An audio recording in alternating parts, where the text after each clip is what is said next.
All right, good morning, everyone. My name is Joaquin Esquivel. I'm Chair of the State Water Resources Control Board. Today is Tuesday, July 16th. It is 9:01 a.m., and I'd like to call this meeting to order.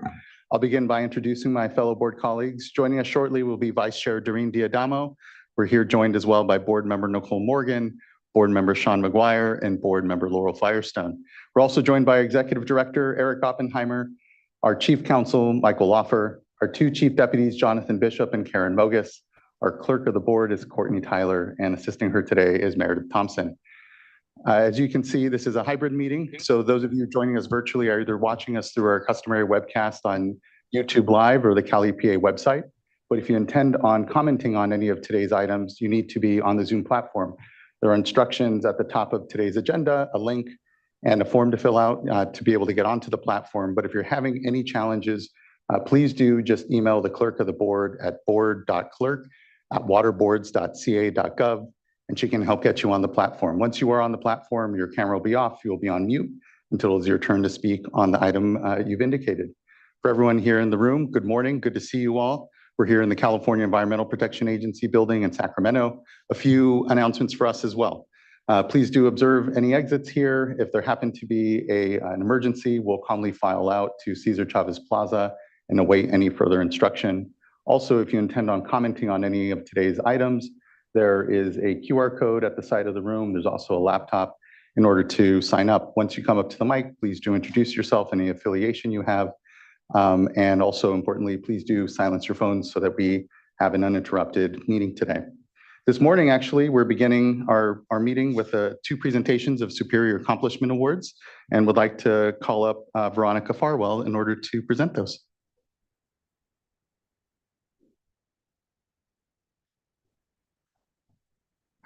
Good morning, Veronica. Good to see you. You may need to turn on the microphone. I think it's cold. It's hot now. All right. All right. Good morning.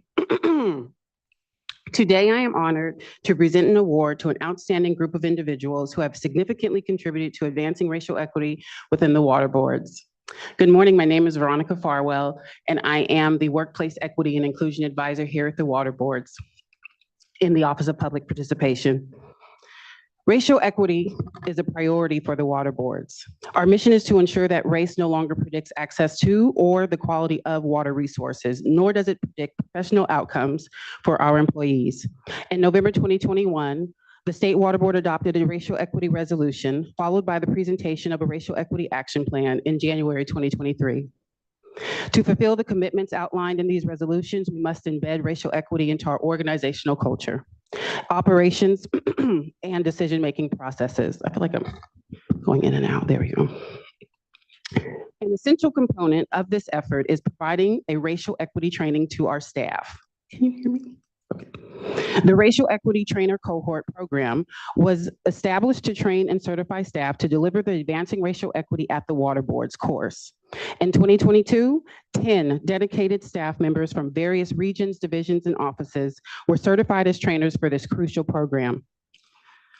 The Racial Equity Train the Trainer program presents a significant improvement in the training and support offered to water board staff across all regions, divisions, and offices. These trainers are now equipped to advance racial equity at the water boards.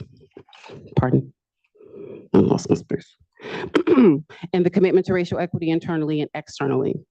They have also begun training other staff members, further spreading the knowledge and skills needed to address racial equity. Over the past 2 years, these individuals have gone above and beyond their normal duties as scientists, geologists, engineers, and analysts. Their exceptional commitment has improved both the work environment and the lives of their colleagues and Californians. Their efforts have increased the efficiency of the state by fostering a more inclusive and equitable approach to managing water resources. This cohort underwent a rigorous selection process to enroll in the Trainer program. They receive weeks of intensive training on racial equity, adult learning principles, conflict resolution, and facilitation. Upon completing their training, each trainer was observed and evaluated by executive champions before receiving their certification.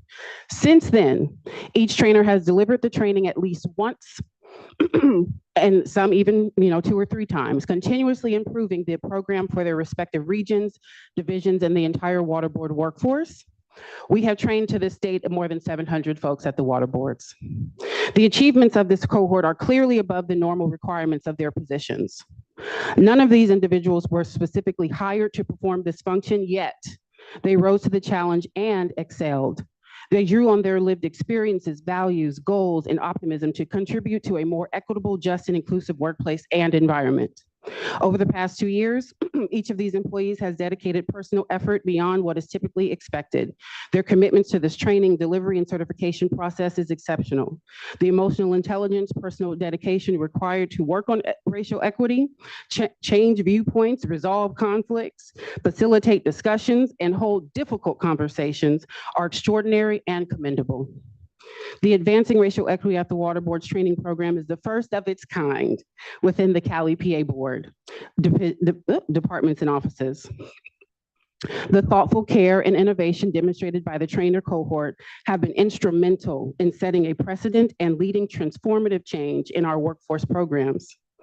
The benefits of this training program extend far beyond the immediate organization. As our workforce becomes more equipped to address racial equity, all Californians benefit. All Californians benefit from the improved management, protection, and allocation of water resources. In conclusion, the dedication, ingenuity, and exceptional efforts of this cohort have made a profound impact on our organization and the communities we serve. Please join me in congratulating and honoring these 10 remarkable individuals for their outstanding contributions to advancing racial equity at the water boards. Anna Holder, Office of Information Management and Analysis. Amelia, there she is. Amelia Nishimura, Office of Research Planning and Performance. Erin Garner, Office of Enforcement. Jacob Mendoza, Division of Water Quality. I think it's here. Carmina Paget, Division of Drinking Water. Kelsey Thompson Briggs, Office of Public Participation. Maxine Cottrell, Central Valley Region 5 in Rancho Cordova. Molina Hav, Lahontan Region 6. Rebecca Asami, Central Valley Region 5 in Fresno. And last but certainly not least, Sheila Christine McQuaid Moran, San Diego Regional Water Quality Board. Thank you. Huge thanks. I know this, as you said, Veronica, this work isn't easy. These discussions and the training can really be incredibly personal and difficult. But the work that you all are doing is making us as better decision makers here at the dais, and as Veronica said, just a better institution here, able to actually respond to the needs of all Californians within the state. So you have a lot to be proud of. We have a lot to be proud of and be incredibly thankful for it. Thank you, Veronica.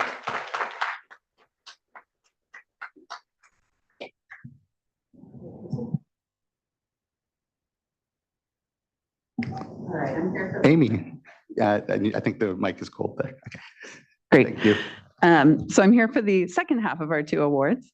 My name is Amy Cronson. I'm the Assistant Director for the Office of Public Participation. I work alongside Veronica and these other folks. So today I have the distinct honor of presenting a Superior Accomplishment Award to Jenilyn Guzman.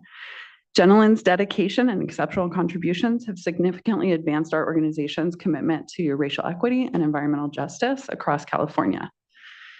Jenilyn's impact can be seen through several key initiatives. Firstly, she played a pivotal role in developing our Racial Equity Action Plan, leading public engagement efforts and collaborating closely with community-based organizations to ensure comprehensive feedback and support. Secondly, Jenilyn's leadership of the Environmental Justice Roundtable has fostered collaboration among diverse stakeholders addressing critical environmental issues across our regions and offices while integrating the goals of the Racial Equity Action Plan. Thirdly, her meticulous coordination of the annual updates to the Racial Equity Action Plan has ensured its relevance and effectiveness, facilitating board briefings and ensuring accessibility for Spanish speakers. Moreover, Jenilyn's expertise was instrumental in implementing Assembly Bill 2108, providing guidance and support to integrate equity considerations into water quality projects statewide. Her contributions extend beyond initiatives to include designing and delivering regional board skills training, enhancing staff capabilities and engagement and decision-making processes. The benefits of Jenilyn's work are both tangible and intangible. Tangible benefits include improved efficiency and collaboration within our organization, resulting in more strategic resource allocation and better outcomes for Californians. Intangible benefits encompass a strengthened organizational culture, increasing trust from communities, and enhanced equity and decision-making processes. Furthermore, Jenilyn's efforts have fostered interagency collaboration, empowered underserved communities, influenced policy development, and promoted knowledge sharing across California. In summary, Jenilyn's leadership, expertise, and dedication exemplify the qualities we celebrate with the Superior Accomplishment Award. Her contributions have not only advanced our mission, but have also made a profound impact on the communities we serve. Additionally, I just have to say, I first met Jenilyn when she was a scientific aide, kind of an intern position in the Division of Water Quality. And I've just watched her grow into different roles and responsibilities. And I'm just very proud to present this award. So please join me in recognizing Jenilyn for the Superior Accomplishment Award for outstanding contributions in advancing racial equity and environmental justice.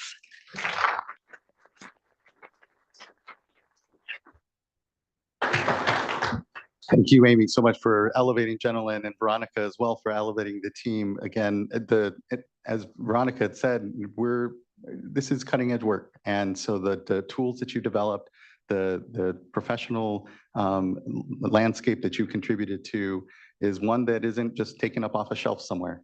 And so the leadership of you and the entire team here is incredibly acknowledged by us here at the board, and just very fortunate for your contributions here with us. So thank you so much. And now we can take a quick awkward photo here with you, Jenilyn, and then the other team as well. So thanks everyone for the patience and ability here to elevate everybody's work.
Incredible. Thanks again. And thanks everyone for the time and space here to elevate the folks that actually get the work done here. And so just much appreciation.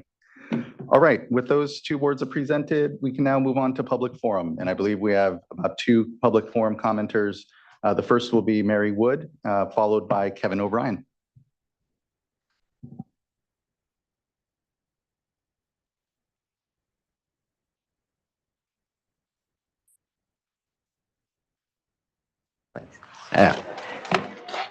I'm live.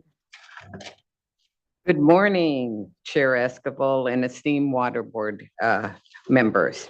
My name is Mary Wood, and I want to voice my continuing concerns regarding the obstruction to safe and affordable water to potentially 6 million water consumers. I For the first time, I reviewed what the Safer Water, Safe and Affordable Drinking Water Fund was all about. And I also went to the meeting. Safer is designed to ensure Californians who lack the safe and affordable drinking water receive it as quickly as possible. Safer is helping water systems achieve these goals through a set of tools, funding resources, regulatory authorities, and community outreach and education. When I remotely attended the Safer Water meeting, I was impressed that there is much progress, but certainly disappointed regarding the limited parameters, especially financial, that to receive any assistance at all. It is my opinion and my fight that all water consumers have the right to safe and affordable water in California without discrimination based on age, race, sexual orientation, gender identification, socioeconomic, or level of abilities. I am merely requesting that when applying the GAP funds or any type of assistance, education, everything, that it is done the right way, which is done inclusively and equitably in mind. Thank you very much for hearing me. Thank you, Ms. Woods. Appreciate your comments this morning. Next, I'd like to call up Kevin O'Brien. Good morning, Chair Esquivel, members of the board. It's nice to see you all again. Kevin O'Brien with the Downey Brand Law Firm here in Sacramento. I'm going to talk briefly about the issue of decisional delay with the Administrative Hearings Office, particularly in relation to water right matters. I'm not going to talk about any specific proceeding. And my goal here is to be constructive and positive, not critical. I think there is a problem with the process, as I'll discuss in more detail. But I'd like to try to offer some suggestions on how we might address that problem. When the legislature first proposed the establishment of the HO several years ago, I was a strong proponent of that. I practiced before this board for, it'll be 40 years next year, actually, mostly in the water right context. And I thought that the establishment of a body like this would really help the board discharge its adjudicatory functions more efficiently and more effectively. And I think that has been the case in certain respects. But I think one of the things that has happened is that there has been some very significant delays in some of the water right proceedings. And I know there were some staff issues with Mr. Lilly's retirement, but frankly, these delays really extend to the time when Mr. Lilly was still here. So I don't think you can lay the blame exclusively on that situation.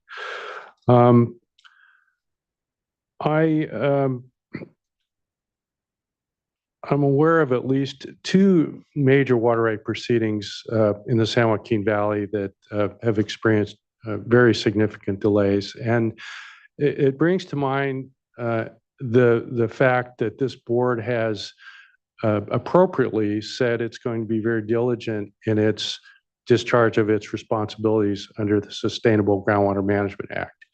And that's appropriate. SGMA is an important statute, probably the most important water right type statute during my career. And this board has important functions under that. But I think we can all agree that the enforcement of SGMA in areas where there's ongoing overdraft is going to cause pain.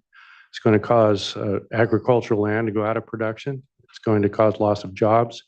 It's going to cause socioeconomic impacts on communities, particularly rural communities and disadvantaged communities. And I guess what I'd like to suggest is if the board is going to pursue its SGMA obligations diligently, as it should also at the same time pursue its water right administration responsibilities diligently. And this means diligently reviewing applications for new appropriations, particularly in areas that will be affected by Sigma. We know from 2023 that in these wet years that we seem to get periodically now, there's a lot of water out there that could be put to beneficial use.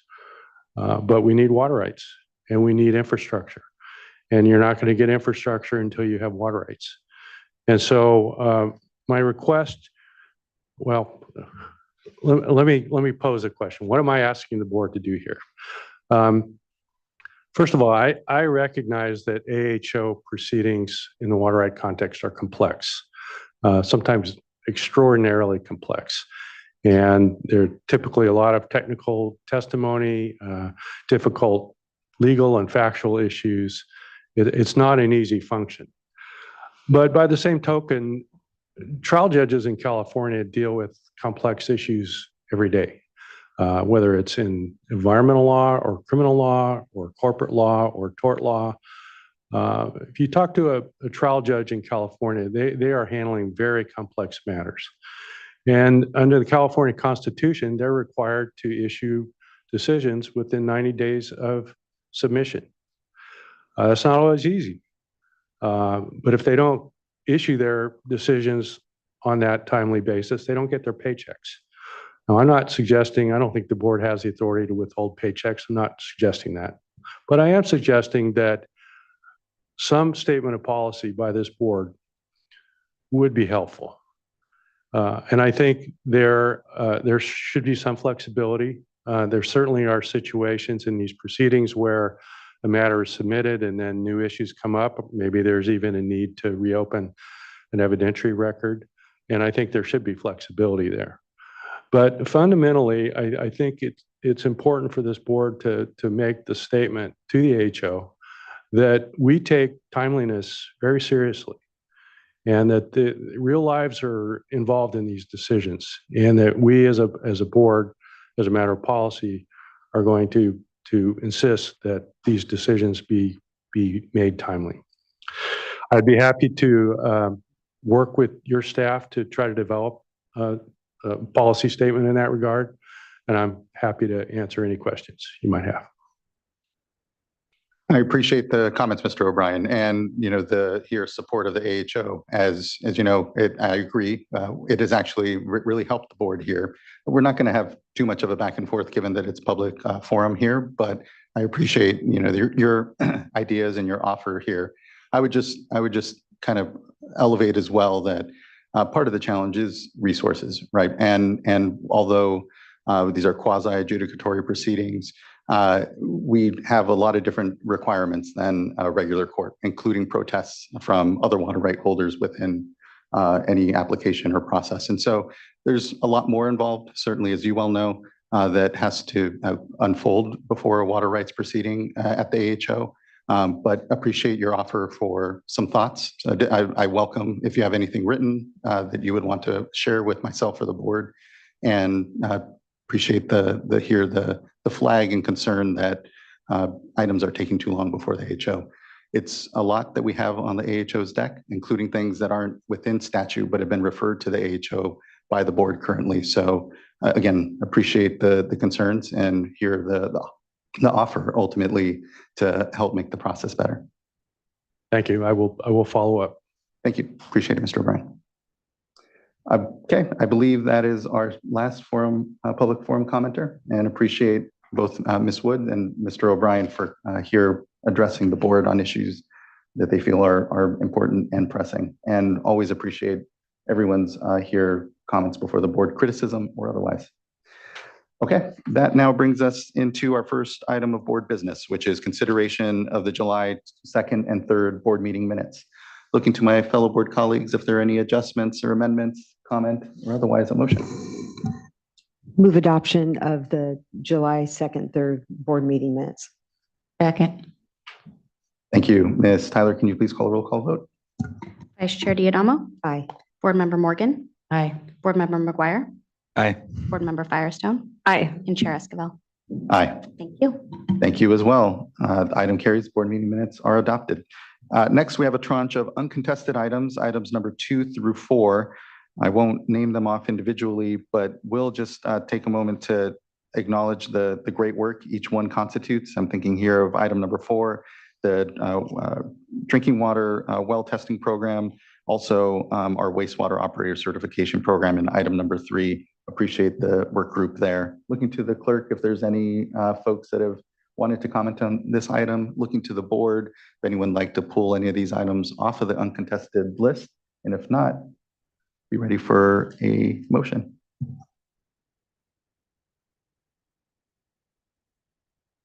I'll make a motion to move items 2, 3, and 4. A second. Thank you both. Ms. Tyler, can you please call a roll call vote? Board Member Morgan, Aye. Board Member McGuire, Aye. Board Member Firestone, Aye. Vice Chair Diadamo, Aye. and Chair Esquivel. Aye. Thank you. Thank you as well. The vote is unanimous. All 3 items are adopted, and really, again, just appreciate everyone's good work on it. The fact that we're able to quickly move through them means they were handled very well. That now brings us to our board workshops. We have 2 here, and the first is item number 5, which is a board workshop on our draft state fiscal year 2024-25 fund expenditure plan for the Safe and Affordable Fund. I'll give a moment for folks to hear come up. Thank you.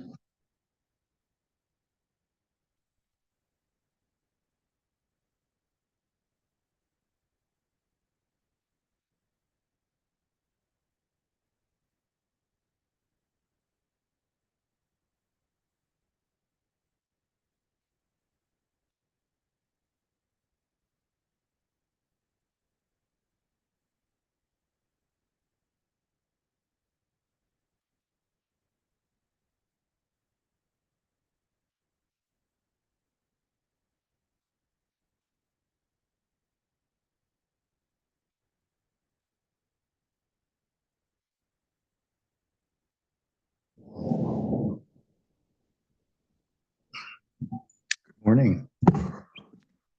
Morning, Chair Esquivel, members of the board. My name is Jasmine Oaxaca. I'm an acting Assistant Deputy Director over our Office of Sustainable Water Solutions in the Division of Financial Assistance. To my right is our Deputy Director, Joe Karkowski, and to my left is Lauren Marshall from our Office of Chief Counsel. Today, I'll be talking about the draft fiscal year 2024-25 Fund Expenditure Plan, or FEP, for the Safe and Affordable Drinking Water Fund, which was released for public comment on June 24th.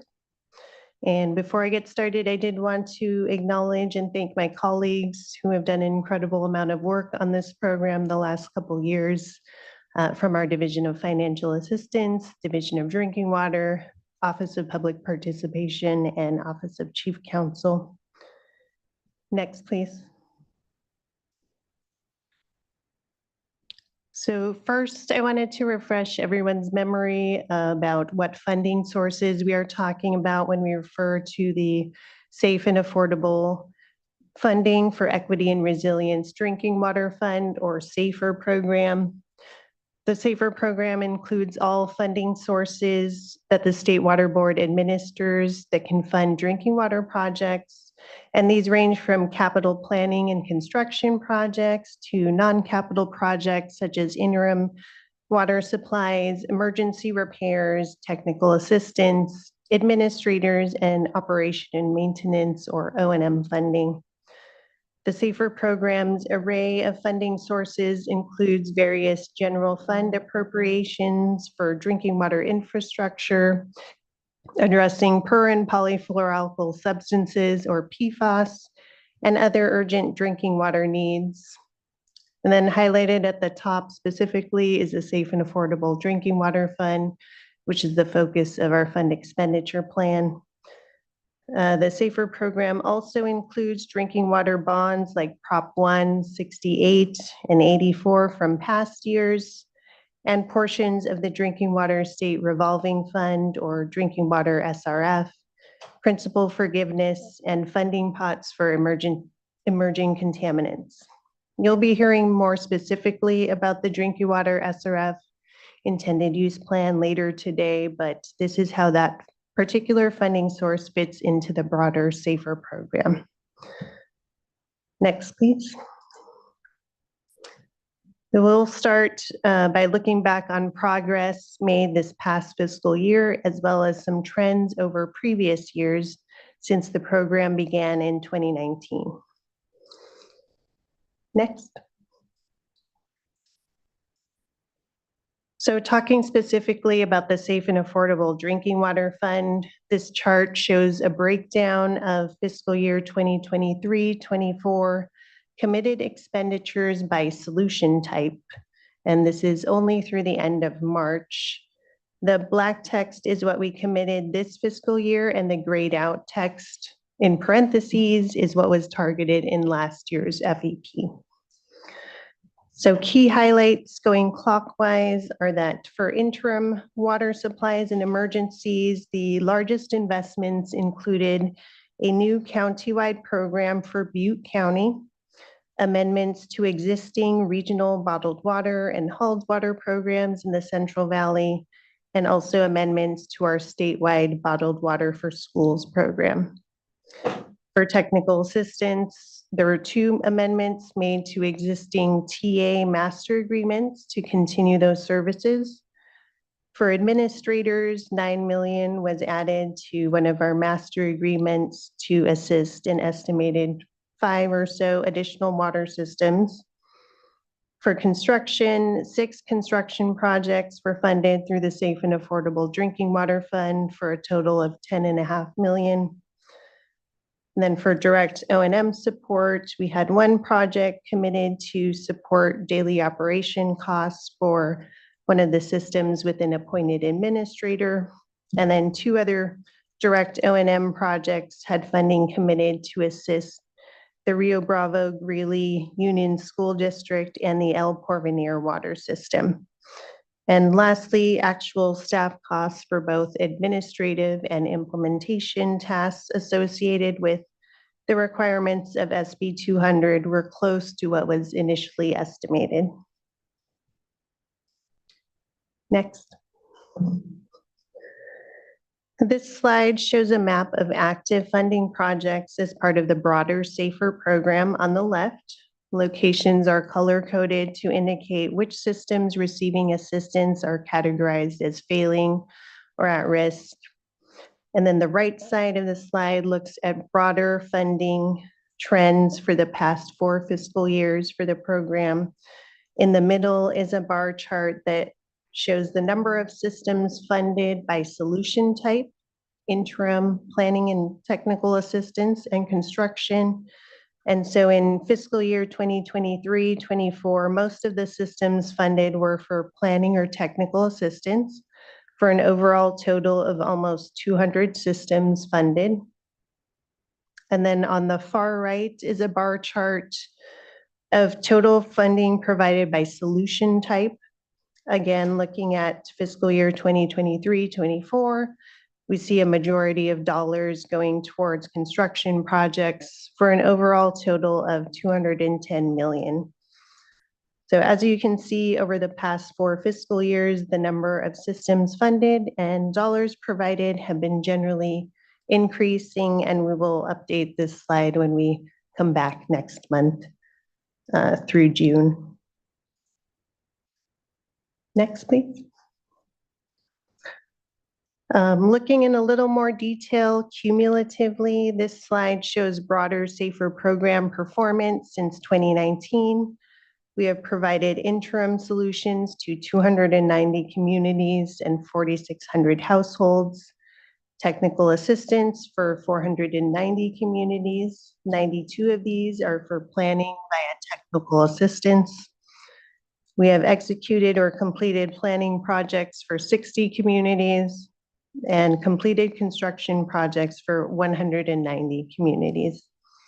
So these totals again represent the broader SAFER program, which includes the Safe and Affordable Drinking Water Fund, along with the other complementary funding sources I mentioned earlier. And so in total, this equates to over $1.8 billion in funding, benefiting approximately 13.5 million people, sorry. Next, please. This slide shows a couple of key metrics highlights as well. So since July 2019, the SAFER program has provided 830 million to small disadvantaged communities in particular, which has helped 2.7 million people who previously did not have access to safe drinking water. Other important statistics to note are the 4,600 households assisted with interim solutions, 150 drought resiliency projects funded, 150 schools receiving assistance, and in this past fiscal year, 64% of funding to failing systems benefited Hispanic majority communities. Next, please. Continuing to look at program trends over the past 4 fiscal years for the Greater SAFER program, these figures reflect committed funding for any active projects for failing and at-risk systems. So we can see here that both the percentage of systems being funded and the amount of funding is generally increasing. Next. Taking a look at a snapshot in time as of June of this year, for failing systems in particular, 65% have assistance either approved or requested, with a total funding of almost 590 million. And then for at-risk systems, 26% have assistance either approved or requested, with total funding of almost 300 million. A quick note on these systems, approximately 2/3 of failing and at-risk systems serve small disadvantaged communities, and a majority of the remaining third are for small non-disadvantaged communities. Next. Shifting focus to some of the other metrics we are tracking. There are a couple different ways we are evaluating racial equity and environmental justice in relation to the projects we are funding through the SAFER program. This table shows majority race and ethnicity distribution, plus funding approved or executed to these systems. And this is shown for, at the top, all water systems evaluated in the needs assessment. This is the universe of water systems, so to speak, and then also the failing systems. And we continue to look at these trends as we gather more data year to year, but I did want to note that while a majority of water systems are predominantly white, 76% of funding for small disadvantaged community failing systems is benefiting Hispanic majority communities. Next. This table looks more at environmental justice and shows the range of CalEnviro screen scores plus funding approved or executed to these systems for, again, all the water systems evaluated in the needs assessment, along with the failing systems. As background, CalEnviro Screen is a mapping tool that was developed by our colleagues in the Office of Environmental Health Hazard Assessment, or OEHA, which helps show which California communities are most affected by many sources of pollution. And so higher CalEnviro Screen scores mean higher overall pollution burden or vulnerability to exposure to pollution. So a highlight of our data here is that a majority of failing systems are also located in areas with the highest pollution burdens, but these are also areas with the most funding approved. Next, please. New to this year's fund expenditure plan is taking a look at the geographic distribution of SAFER program funding committed since the start of the program in 2019. The background layer of this map shows the boundaries of the regulatory areas in the State Water Board's Division of Drinking Water. And we can see here that a majority of projects with committed funding over the last 5 years fall within the San Joaquin Valley. Next. Also new to this year's FEP are a couple of regional case studies. So the Coachella Valley Water District has a number of consolidation projects in the region, which have helped numerous failing small water systems and mobile home parks, and it also included Westside Elementary School. Taking a look at the demographics of the Coachella Valley Water District service area, over 71% of customers are Hispanic. If comparing that to local county demographics, approximately 50% of residents are Hispanic. Next, please. Our second case study is in the San Joaquin Valley, where we are working with self-help enterprises on technical assistance efforts, as well as for regional programs which provide interim water and well replacements for eligible communities within self-help's 9-county service area, served by failing water systems and also low-income households with contaminated or dry wells. Taking a look at the demographics of the water systems assisted by self-help, we see that 55% are Hispanic. And then if comparing to local county demographics, this is pretty close to the area, which has approximately 51% of residents being Hispanic. Next. So next, we would like to provide some updates on 2 of our programs, the Expedited Drinking Water Grant Funding Program, or EDWG, and the Direct Operation and Maintenance, or O&M program. So last year, as part of our process improvement efforts around administrative efficiency of the funding process, we kicked off the EDWG program, which had its guidelines adopted by the board in March of last year.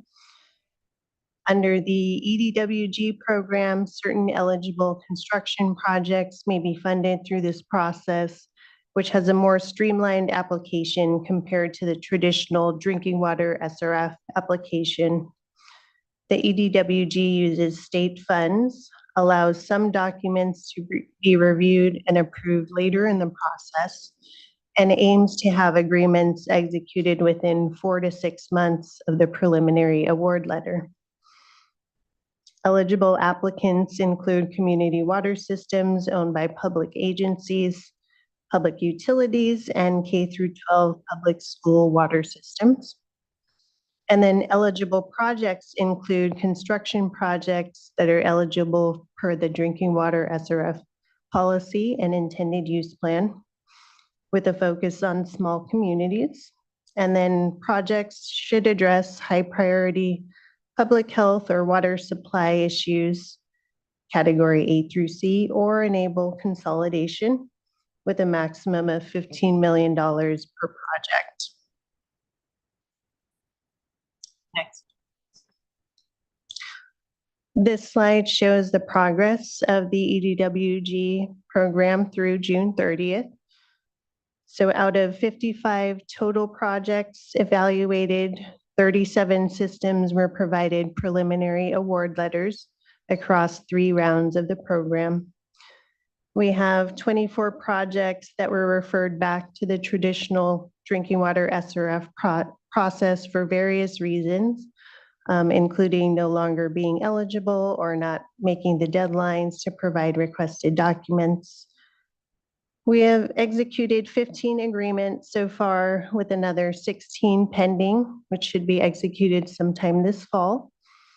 And we are also excited to see a handful of these projects ready to go out to bid. So looking ahead, we are considering a 4th round of EDWG, potentially again inviting a subset of projects that are already in our queue, with preliminary award letters potentially going out this fall. Next, please.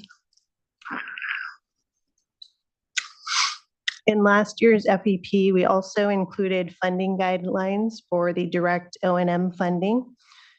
The goal has been to provide assistance in cases where there is direct correlation to supporting the affordability of water while also improving system sustainability. At this time, the program has two groups. Group 1, which we called the statewide prioritization, targets a short list of systems with water rates above 2.5% of the community's median household income, or MHI, and also a high affordability burden per the drinking water needs assessment. Funding provided will help lower existing rates down to 2.5% of the MHI, and also help the system establish an operating reserve account. As part of conditions to receive funding, systems will need to provide audited financial statements and also conduct a feasibility study on potential improvements to reduce their operating expenses. Next. For Group 2, case-by-case assistance, individual requests will continue to be considered for O&M funding, with some examples shown on the slide. I do want to note that O&M funding associated with systems that have been appointed an administrator will continue to be considered. Next. This slide shows the progress of the direct O&M Group 1 funding through June 30th. So in February of this year, 30 systems were notified that met the criteria of having water rates above 2.5% of the community's MHI and a high affordability burden. And over the last couple months of working with these systems, we have received 5 applications, and 2 of these have resulted in approved funding so far. 6 of the systems were found to not be eligible as we evaluated applications, with some of the reasons being that they were not found to be disadvantaged communities when we took a closer look at their numbers, and then some had a high percentage of second homes in the community, or they had water rates that were below 2.5% of the MHI already.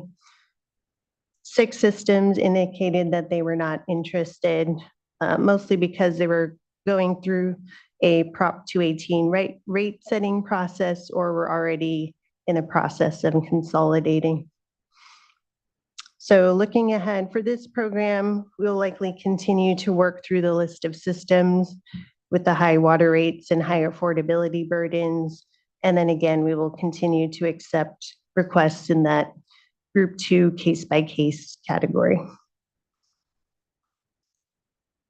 Next. So now we'll look ahead to this current fiscal year, 2024-25, specifically around our goals, funding, and priorities. Since the beginning of this year, recognizing that we are halfway through the Safe and Affordable Drinking Water Fund's 10-year appropriation, our exec team has been considering a refinement of the overarching SAFER program goals. And these goals are intended to ensure that our staff and financial resources are focused on addressing the needs of failing systems while continuing to prioritize consolidations as the most sustainable pathway to safe and affordable drinking water for many of our small struggling systems. So our refined SAFER program goals are that 1, people in communities that didn't have safe water now have it. 2, all communities without safe drinking water are on track to get lasting solutions in place as swiftly as feasible. And 3, that California's most vulnerable communities are transitioning to be resilient and prevent cycles of failures. Next. I'll talk a bit more about how we plan to measure success for each of these goals in the next few slides. For all of these, we do plan to start tracking these specific measures this fiscal year and work towards reporting out using our websites, but these will also be presented in future FEPs. So for the first goal, we will be focusing on funding solutions for the water systems that were failing back in July 2019 when the program started. At that time, the list included about 360 systems. And then in terms of numericals, we are aiming to see at least 90% of these 2019 failing systems back in compliance by 2030. Next. For the second goal, the measures we'll be looking to are the reduction of average return to compliance time between the violation and the system being in compliance down to 5 years on average. We will be working with our TA providers and water systems to complete planning efforts within two and a half years so that projects are ready to go to construction sooner. And then our Division of Drinking Water will be working towards having enforcement actions include compliance deadlines and have approved corrective action plans within 6 months of the violation. Next. For the third goal, this one will focus on consolidations with the goals of having 55 additional community systems consolidated by 2026 and 130 systems by 2030. Additionally, we would like to work with water systems to see a reduction in the number of water systems having new violations or getting back on the failing list after they've already come off, and also seeing fewer systems with multiple interim or emergency assistance funding requests. Next. Shifting gears a bit towards our funding outlook. This slide shows all the funding sources we potentially have available for the broader SAFER program to go towards drinking water projects. In total, around $855 million is available for use this fiscal year from the Safe and Affordable Drinking Water Fund plus other complementary funding sources. At least $668 million is available for capital projects, although it is important to note that about $450 million of that is for projects that specifically address contaminants of emerging concern, and thus those projects may have additional eligibility requirements. I also wanted to note that if projecting out for the next 5 years, there's an anticipated almost $2 billion that will be available in total, with $670 million of that coming from the Safe and Affordable Drinking Water Fund. Next. This slide shows how much funding is remaining in our current multi-year programs, and this includes about $98 million in the regional domestic well programs, $56 million in technical assistance capacity, and $22 million remaining for administrators, for a total of around $177 million in uncommitted funding. Next. This slide shows our proposed priorities for this year's FEP. These have been significantly modified compared to those presented in prior years, but are consistent with the refined SAFER goals that were noted earlier. Our efforts will continue to focus on small disadvantaged communities and low-income households. I wanted to note that these are not listed in ranked order, but our proposed priorities are to address community and school water systems that were failing in 2019, expedite planning through use of technical assistance for failing systems, accelerate consolidations for failing systems, and continue existing programs to support communities served by state small water systems and domestic wells. And also to ensure that assistance is distributed in a manner consistent with our state water board's racial equity resolution and associated action plan. Next. So now we will shift to talk about the current fiscal year's funding targets for the Safe and Affordable Drinking Water Fund, as well as go over a couple of funding scenarios for context. To provide a bit more context when considering the Safe and Affordable Drinking Water Fund targets, it is helpful to understand how other complementary funding plays into the broader funding program.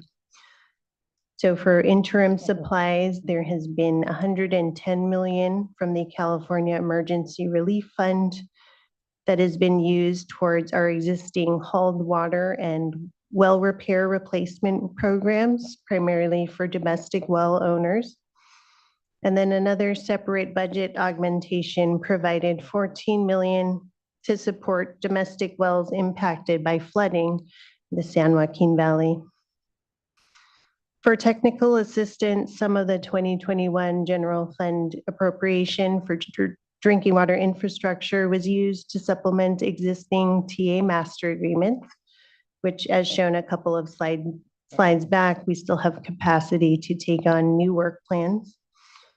And then for construction, through that same drinking water infrastructure funding, those were largely committed to projects, with some of the uncommitted funds no longer available to us, though in our recent budget, a portion of that should be returning as funding through the Greenhouse Gas Reduction Fund.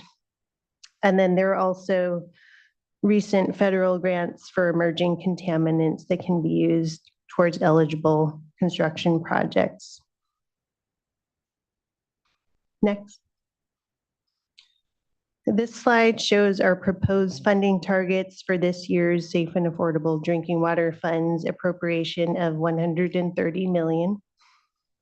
Overall, we targeted 112 million to go towards projects, with 10 million for interim water supplies and emergencies. We also carry forward about 21 million for these projects from prior fiscal year appropriations. And moving on, we target 10 million for technical assistance, 1.5 million for administrators, 3 million for planning that's done outside of TA. And then we carry forward about 18.7 million for direct O&M funding support from last fiscal year.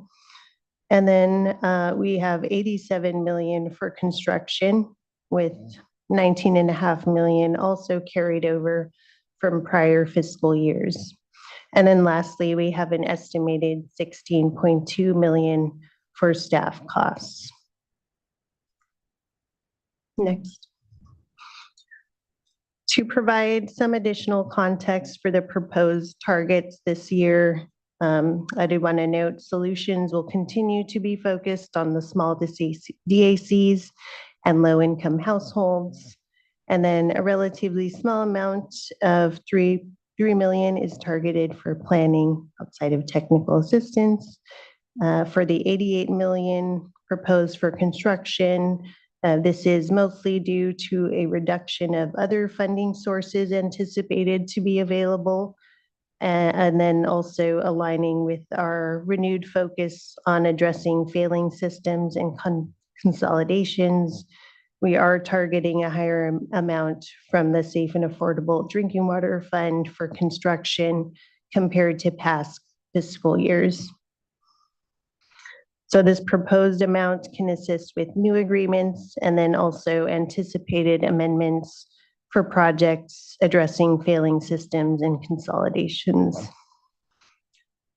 For the 10 million proposed for interim supplies, this is broken up between failing systems and then state smalls and domestic wells. And that can be used to respond to urgent needs, including going towards supplementing our existing countywide or regional programs. For the 10 million that's proposed for technical assistance, this could potentially add funding and scope to one or more existing TA agreements. As noted previously, there's still about 58 million available for new work plans or amendments in our existing agreements. And then 1.5 million is proposed for administrators, which could fund either system-specific or master agreements and amendments. Next. So these next couple slides go over some broader context and funding scenarios for comparison purposes. Special thanks to folks who helped with this data and the various ways we're presenting it here today. This graph represents an analysis of 2019 failing systems, looking at those that have not already returned to compliance, do not have existing construction agreements, have estimated cost information, and are considered to be small systems that serve less than 10,000 people. The x-axis along the bottom bins construction project cost per connection, with the most cost-effective solutions on the left going to the most expensive per connection solutions on the right. And then the y-axis on the left-hand side indicates the count of failing systems.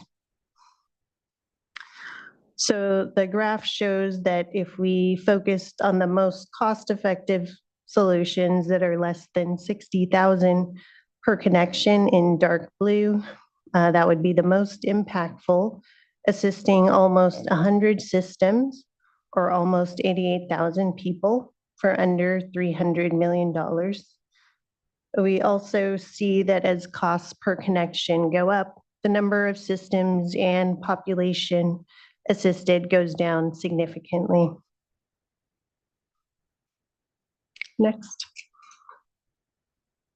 These next few slides go over a couple of different ways to slice the pie if you're looking at a timeline of 5 years, considering the anticipated total of 670 million from the Safe and Affordable Drinking Water Fund. Here we consider all solution types represented by the different colors as a percentage of the total 670 million. And I will discuss these 3 scenarios in the next couple slides. But again, do want to note that these are not proposals included in the FEP, but are provided for more context and comparison purposes. Next. So in these next slides, each of them will show 2 bar graphs, the left one representing costs and the right one representing estimated population assisted for the 3 scenarios. For scenario 1, the construction funding represented as the bottom 2 shades of blue includes 377 million for solutions for the most cost-effective solutions that are less than $60,000 per connection, and schools on the 2019 failing list. And then also 60 million for the construction of 5 known projects that would help consolidate domestic well communities and continue our existing programs for well replacements. A good portion would continue to go towards technical assistance to continue planning efforts. This scenario has about 145 million to continue existing interim regional programs. This would essentially allow us to continue the hauled water program for another 5 years, with some funding remaining to assist with systems for their emergency repairs, and then very modest amounts for administrator and O&M funding. So as we can see from the population bar, investing in the failing public water systems and schools will assist almost 88,000 people. Additionally, large investments to continue interim regional programs could benefit almost 9,000 people. And then also noteworthy is that the funding that would go towards the 5 domestic well consolidations would potentially assist around 4,000 people. Board Member Firestone, please. Sorry, just as you go through, there's so much great information here. So I just, as we're going through these scenarios, I just want to make sure I'm understanding it. So when we're looking at the slide before this, these scenarios are just looking at the Safe and Affordable Drinking Water Fund and not including the construction funding that we've identified more broadly as being available. Right? Correct. Okay, so, and then will you just help me understand why we're going through the scenarios? Maybe you can go to the next slide to scenario 1, so we're obviously the fund expenditure plan is just making allocations on the Safe and Affordable Drinking Water Fund. So I understand why we're focusing on that. But when we're looking at how to prioritize and understanding demand versus and how to prioritize within these scenarios, how come we're only looking at the Safe and Affordable Drinking Water Fund to meet our needs when we know we're going to have to use the additional funding? Is that, and I guess what I'm trying to do is make sure I'm understanding as we go through these slides, what decisions, how this is helping inform our decision-making, because I feel like the demands we're looking at are far greater, than the Safe and Affordable Drinking Water Fund, but the funding available to us includes additional funding. So if we're looking at the scenario, sorry, go back one slide. I think that's hard to keep doing that. We're looking at these 3 scenarios where we're putting different amounts into construction as one of the example, one of the differences that we're going to go through. So are we looking, I guess, because construction's the most expensive of anything, most of all the other funding essentially is going to be, maybe not all of it, but the vast majority is for construction.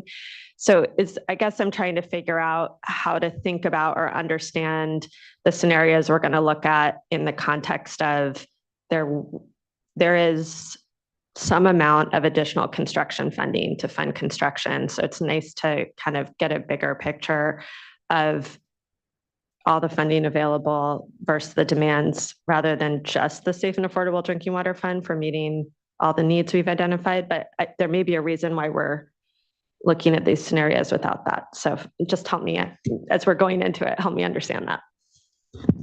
Yeah, sure. Thanks for the question, Board Member Firestone. Yeah, and one of the reasons why we have the 2 workshops today is to be able to provide that greater overall context. So part of the reason why we're providing these alternative scenarios, and it's over the next 5 years, which again is sort of the life of the Safe and Affordable Drinking Water Fund, is to help hopefully provide some context for the board's decision and direction for this particular year, right? Sort of, we're establishing some clear program goals.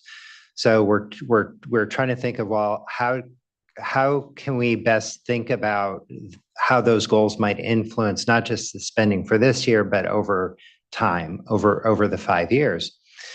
And so certainly, yeah, there are other funding sources. We'll talk about those in more detail with the next workshop. Those are much more constrained though, right? I mean, the Safe and Affordable Drinking Water Fund, the board has lots of options in terms of how to choose where we target those expenditures. So I think that's the main reason why we're focusing on that. A lot of those other funding sources have significant constraints. And as Jasmine pointed out, even one of our bigger pots of funding is the emerging contaminants funds, but those are pretty narrowly constrained when we're looking at failing systems. It's like 123 TCP and manganese, and that's about it.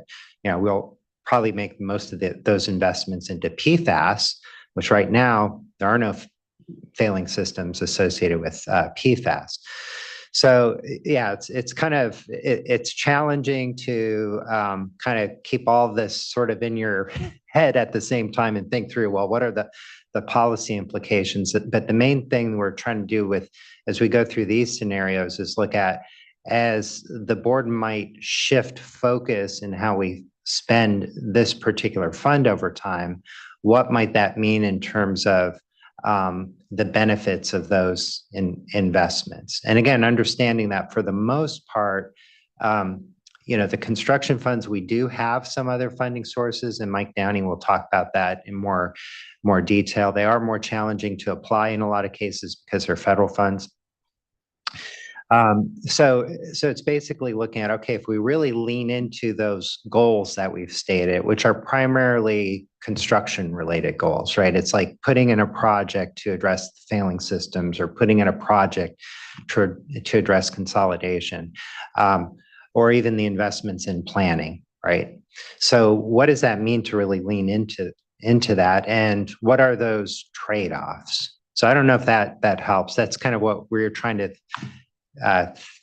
think through, and how best to display that information to you all and to stakeholders.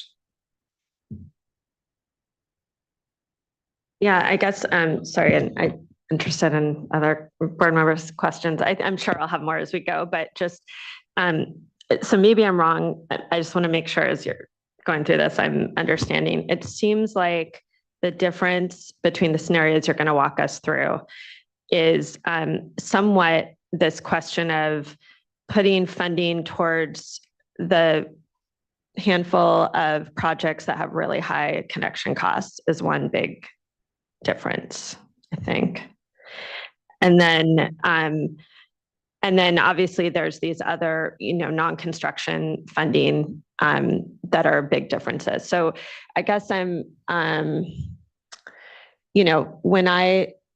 so I just want to make sure I'm understanding what you're helping us do is figure out, if we were going to prioritize just the Safe and Affordable Drinking Water Fund to maximize the number of people benefited by the Safe and Affordable Drinking Water Fund, that may be more like scenario 3, and then scenario 1. I know you're going to walk through this, but I just want to have this in my brain as you do. And then scenario 1 is more about maybe less about maximizing the number of people, but more about incorporating some of these costs or projects that aren't able to be funded by other funding sources. And then there's some scenarios around that.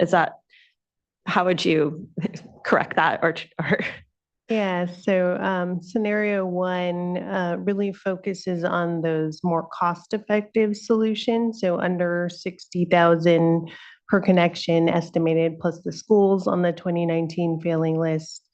If we funded those, that would take up 56% of the 670 million, and would still allow for some domestic well consolidation projects to be constructed. It would still allow for interim regional programs to continue over the next 5 years, mainly focusing on our most expensive one, the hauled water one. And then, scenario 2 kind of moves the 60K per connection up a little bit to 100K. There's only a few domestic well consolidations possible, and then continues technical assistance, and then reduces a little bit the interim regional programs, but still has some funding for that. And then scenario 3 essentially really focuses on construction up to 150,000. And then if you do that, you really have minimal funding left from the Safe and Affordable Fund for some of the other solution types that are possible with that fund.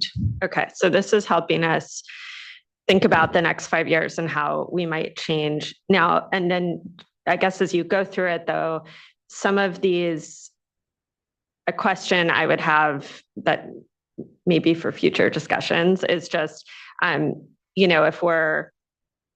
if there's how the other funding sources might be able to fill those construction needs. And if we have to make decisions between the two. I mean, I know we don't have enough funding for absolutely everything, but are the other funding sources able to cover enough construction costs where we don't have to make these trade-offs or not? And it'd be helpful to see that. Because as you said, there's a big chunk of those have the restrictions that you described, Joe. So I think I'm still not getting a sense of that and that may be for further discussion. I just want to make sure I understand what I'm looking at. Yeah, I don't want to steal Mike Downey's thunder, So, yeah, and he can definitely get into more detail, and it is pretty complex overall, and it makes it challenging for all of us. One, to kind of describe what the landscape looks like, right? So stepping back a little bit, of course, we had the needs assessment recently got posted. What we're trying to do when we're looking at the potential cost of the failing systems is we're looking at a combination of where we have some more detailed information, like a preliminary engineering report, or we're relying on the cost modeling that DDW did, right? So we're sort of looking at those two things. So certainly all of that gets refined over time as well. But then on the funding side, the current budget year, we do have $225 million of greenhouse gas reduction fund, and we'll come back to the board at some point with a proposal of how to split that between drinking water and wastewater. So this will hopefully help inform some of that discussion, but we're still waiting for what those final requirements and eligibilities might be. There's also a climate bond, right? So the climate bond has a little over $600 million. And again, there's no defined split between drinking water and wastewater, but obviously there are a couple steps, right? One, the voters have to vote on it and approve it, and then the legislature will have to weigh in if they have any further direction as well. So we're trying to keep all of that in mind. The other kind of variable here is our base SRF programs in the last few years have been reduced due to congressionally directed spending. So we're at about half of where we have been with the base program. That's been made up for by the bipartisan infrastructure law. Now we're entering, this is sort of our third year of funding from the bipartisan infrastructure law. We'll get 2 more years of funding, but we also have to plan for a potentially steep drop off in infrastructure funding down the road. And it's not far down the road. It's just a few years from now. The last thing, and we can bring Bridget up here to speak to this if we need to, but we're also looking at a lot of projects that we've already funded that will need to have funding to complete those projects. So we can't totally predict that, but we have been seeing these trends of about 30 to 50% increase in cost, in construction cost. So part of all of what we're doing here as well is anticipating that we didn't define this as a priority, but we're assuming a board priority is to complete those projects we started to fund, right? And so when we have, I forget what it's like 40 or 50 projects that should go out to bid in this fiscal year. So we're trying to weigh and balance that as well. So basically, I think the bottom line is there's going to be this huge need for construction funding for community water systems that have already been funded by us or that are on that failing list. 2019, just since 2019. Yeah. So, I The mean, 2019 and before before. 2019, Yeah. yeah. Right. Yeah, let's not talk about 2019 and after right That's now. even Of more. course, we're funding those projects as well. Anything that's on the failing list is a priority. So those are all the things kind of going through our mind. But I do think that despite sort of, it is very complex and we're trying to lay out some different scenarios, I still do think that the bottom line take home message is we do have this huge need for construction funding if we are going to achieve those kind of restated or reemphasized goals that we've laid out. Yeah. Okay. Thank you. And I'm sure there's more questions. I just keep going. Thank you. Board Member Morgan. Just while we're on the slide, just quickly, I think it would be helpful for me, and I know you have the information later on the next slides, just to include here under the scenario, the number of people that each one of these scenarios would provide long-term solutions for. And so that way we get that quick upfront comparison and have that understanding on each of the scenarios. And so that as we go into the discussion on the next slides, we have that mindset as we're talking about them. I think that would be helpful, at least for me. Board Member McGuire. Yes, thank you. This is an important discussion and a complicated and loaded discussion because it's not easy to make these different types of trade-off decisions. And we found that, and we're finding ourselves in that situation again here, halfway through the SAFER program and recognizing that there's a finite amount of resources and there's a huge need. And so I can appreciate the complexity and the challenges in balancing those decisions and knowing that not everyone is going to be able to get all of the funding that they need to complete their important projects.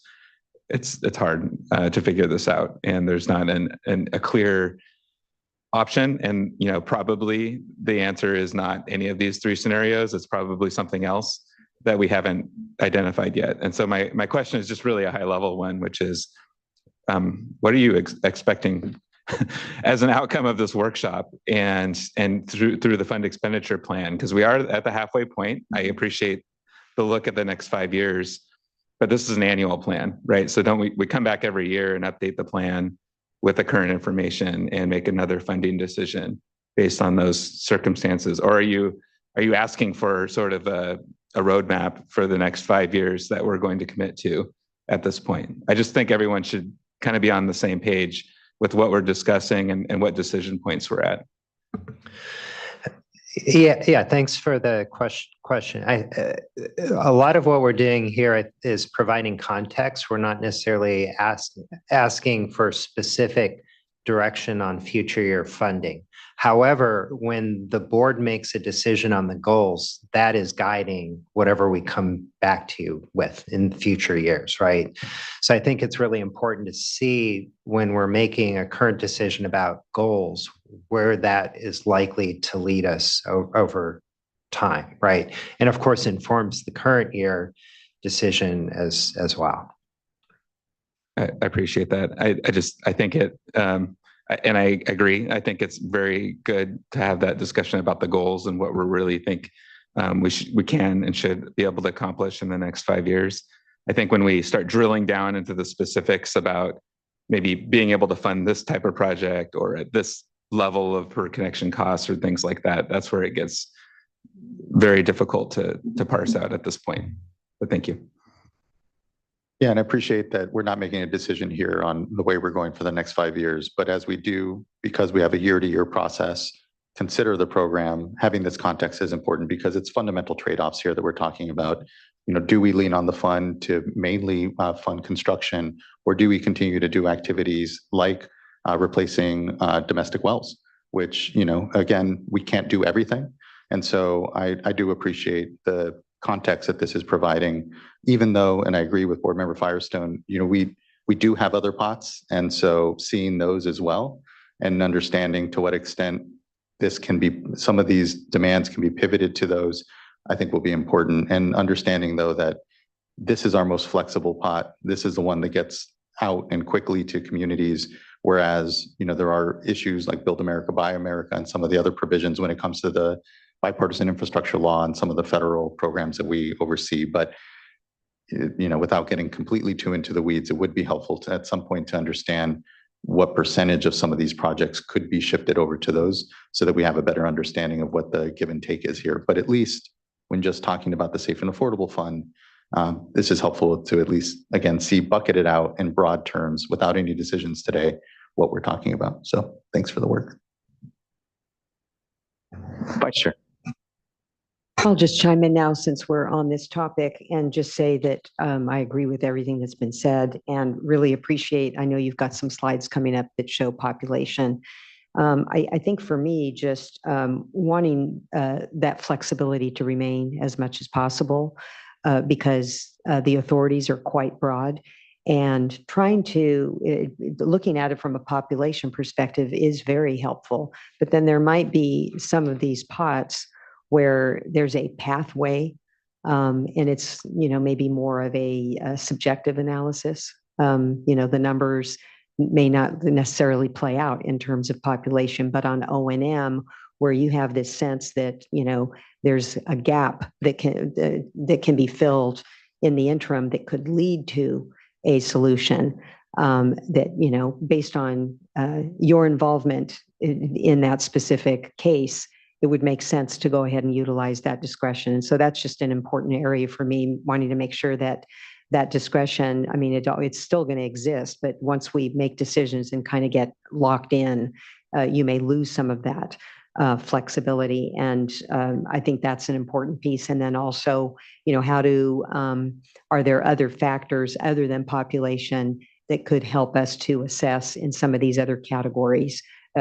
For example, on a funding gap that could get you to a solution where it may not necessarily look like its population base is that beneficial, but in the long run, it could be. Vice Chair. Sorry, one more clarifying question. Please. Is if you go back one more slide. This one is just small systems that were failing in 2019, and it doesn't include any of the domestic well consolidation projects. So projects where it's connecting domestic wells into a public water system aren't on this slide, and in terms of the cost per connection, right? That's correct. Okay. Mm-hmm. But in the scenarios that we'll go through and in the current fund expenditure plan, we're continuing to support those, but we're looking at even just looking at the systems that were failing in 2019, what the construction demands and cost per connection are. Okay, thank you. Thanks. Really appreciate the discussion at the dais. Thank you. So if we could go back to slide 34. Yes. So I had just finished talking about this one, but just to maybe recap this scenario, if we are looking to fund the most cost-effective failing list construction solutions, this would assist about 100 failing systems and would benefit almost 88,000 people.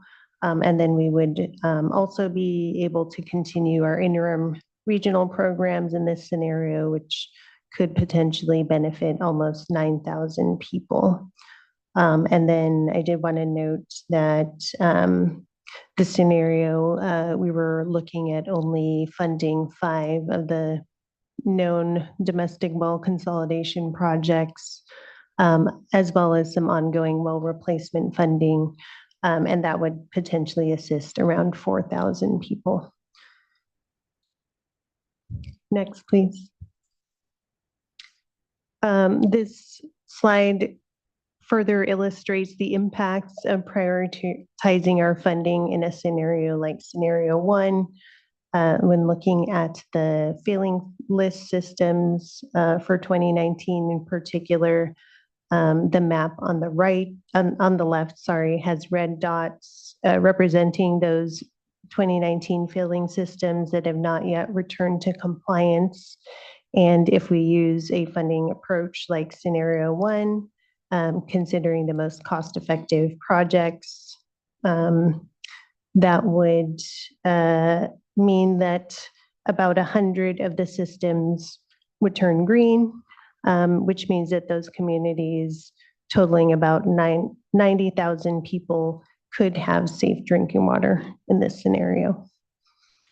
So sorry, I know I keep interrupting. So what you're saying here is that if we continued funding everything in terms of interim solutions, O&M, TA, administrator, like in the same proportion as we're doing now, or as we're proposing now, but doing that continued over the next 5 years, we wouldn't and we're just looking at the Safe and Affordable Drinking Water Fund, we wouldn't have enough construction funding to fund all of those red dots on the right-hand one that were failing in 2019. Because those are basically what we're saying in scenario 1 is that those wouldn't get funded. Is that, I mean, I think I'm just trying to make sure I'm understanding the choices and how this is setting it up. Yeah, so again, this would only take into account the Safe and Affordable Drinking Water Fund. I know we do have the goal of all of the systems. It's very hard at this point to truly estimate how many of those we would actually get to. So hopefully it is better than this map. I mean, I think to this point, it's just helping us understand it. It's not like we would actually do this. I think it's helping us think through how we don't leave these out. But I think what it's helping us see is that we can't just continue to fund in the proportion that you have here if there's not enough construction funding in these other funds to cover that, because that would leave these out. So this is, thank you. Sorry, I have to spell out the maybe obvious to people, but for myself, I appreciate it. Okay, thank you. Next, please. So moving on to scenario 2 for the construction portion, this includes $480 million for solutions that are up to 100,000 per connections and schools from the 2019 failing list, and then about $38 million to fund around 3 of the known domestic well consolidation projects, and also continue our well replacement funding programs. This scenario has a same proportion going towards TA to continue planning efforts as prior scenario 1. And then in this scenario, about $72 million is allotted to continue existing interim regional programs. That would really only allow us to continue the hauled water program for another 3 years or so, with minimal funding available to assist with emergency repairs. And then there's also lower amounts here compared to scenario 1 for administrator and O&M. So as you can see from the population bar, if we kind of follow this scenario, for the failing public water systems and schools, this would only increase the population assisted by just under 4,000 people compared to the previous scenario. And then additionally, the smaller investments to continue the interim regional programs would benefit fewer people, around 2,000. And then also noteworthy is that if we are looking to fund maybe only a couple of the domestic well consolidations, that would potentially assist around 2,600 people. Next. Lastly, for scenario 3, this construction funding includes $628 million for solutions that are up to 150,000 per connection, and schools on the 2019 failing list. In this scenario, we would not be able to fund any domestic well consolidations or continue the existing well replacement programs. There's a reduced portion going to technical assistance to continue planning efforts. And then only 5 million has been slotted here for the truly emergency type interim solutions or repairs, with little to no continuation of any of the regional programs. And then this scenario would also have no funding for administrators or O&M. So as you can see from the population bar, investing in this kind of next bin of up to 150,000 per connection, and schools would only increase the population assisted by another 4,000 or so people. And then again, this scenario significantly reduces the capacity to fund other solution types. Next. So lastly, Board Member Morgan, please. Sorry to interrupt. Sorry. So I just want to, thank you for, the different scenarios and running through them. And I agree with, all the discussion that we've had here. And I think, it's great to see all this. I think that it's also just highly subjective and just the different scenarios. And as you move, through time, because as we know, an interim solution is just that. And it continues to cost over time, and the long-term solution increases in costs. And so it really is just a point in time.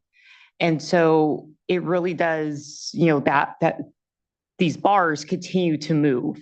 And so I think for me, I'm using caution as I'm looking at this. And, and I guess I also keep getting stuck on when looking at scenario one, calling it the most cost effective, because it really depends upon which projects are being included here. And, it's just, it's still, for me, it's just really subjective.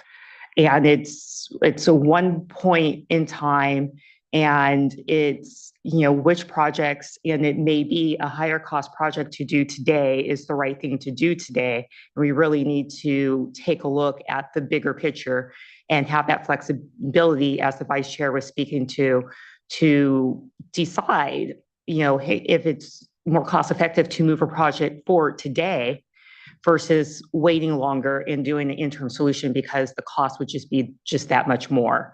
And so I appreciate the analysis and looking at it and having something to take into consideration.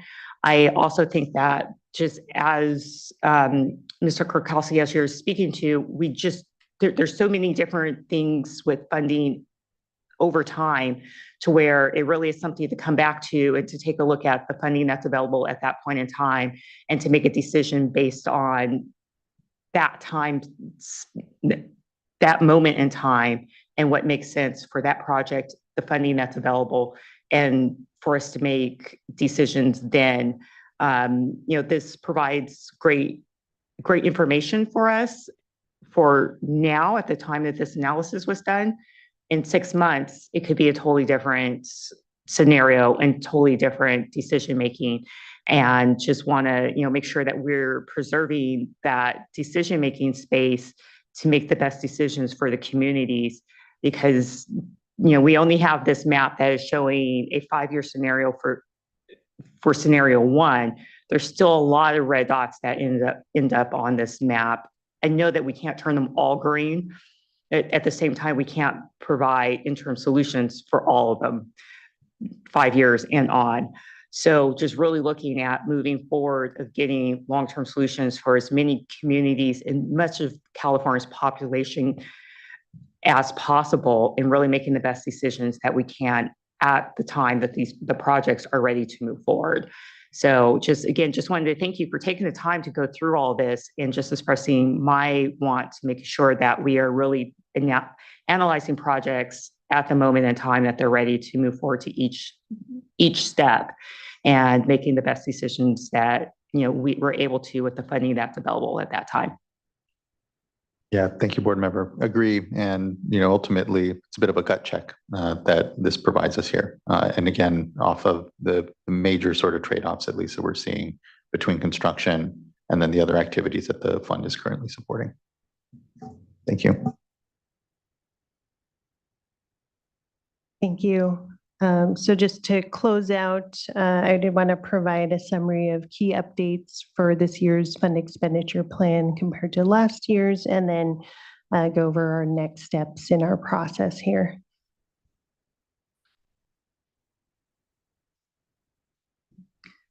So again, this slide includes a summary of the key changes. The refined safer goals were included this year.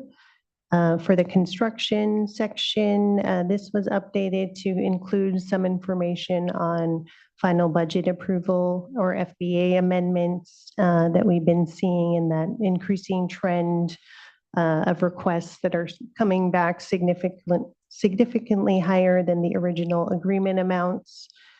The drought infrastructure or SB 552 section was shortened, as these types of requests would be considered after those noted in our refined program goals and priorities. In the metrics and performance section, we added a couple tables to track information around administrative efficiency of planning, construction, and technical assistance projects. And then in the racial equity and environmental justice section, we have a new map included with information on the geographic distribution of committed funding, along with 2 regional case studies for programs in Coachella and the San Joaquin Valley.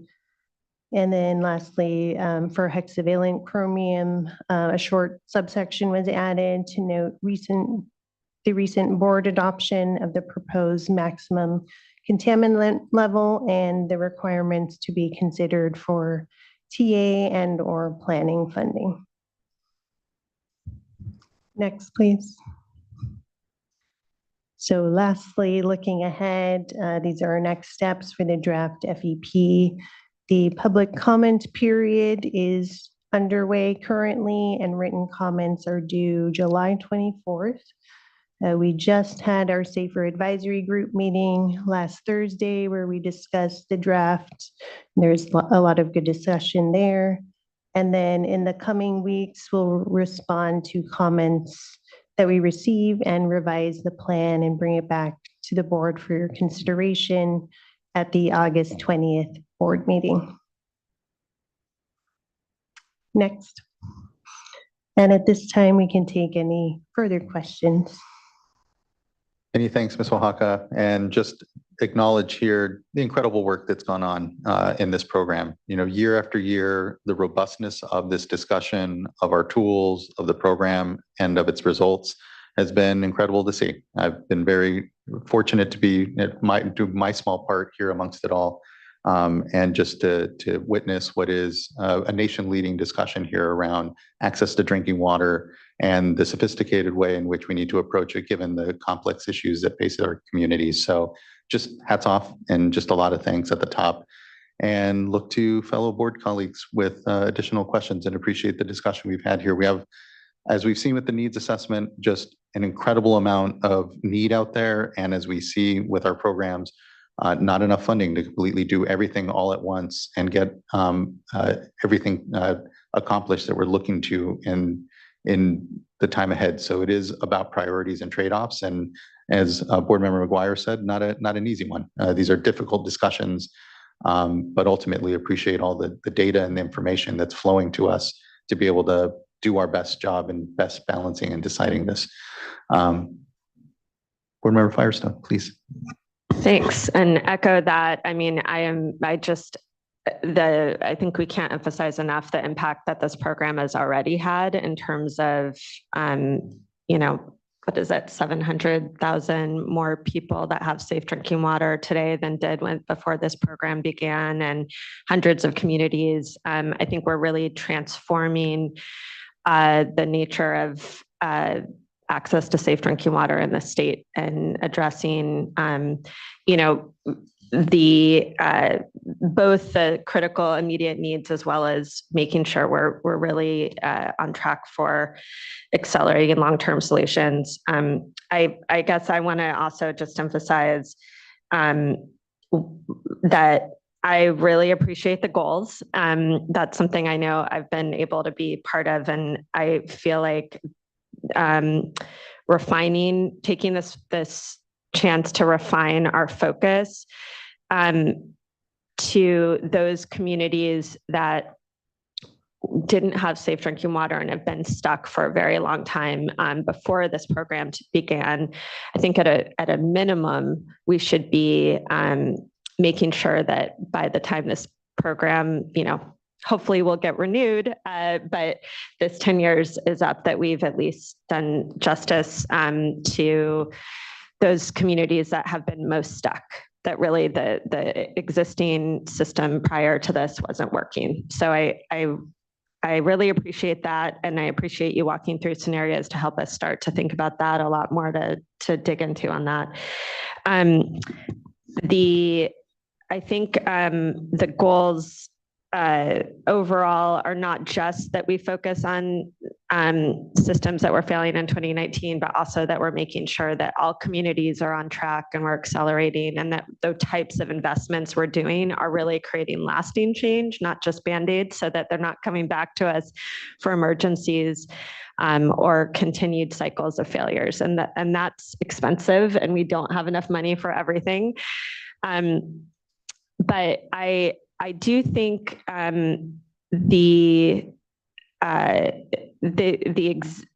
to put things into perspective, that the fund priorities for this fund expenditure plan for this coming fiscal year, which is all we're ultimately will be adopting at the next hearing, is not a drastic departure from what we have been doing. I think it's a gradual refocusing.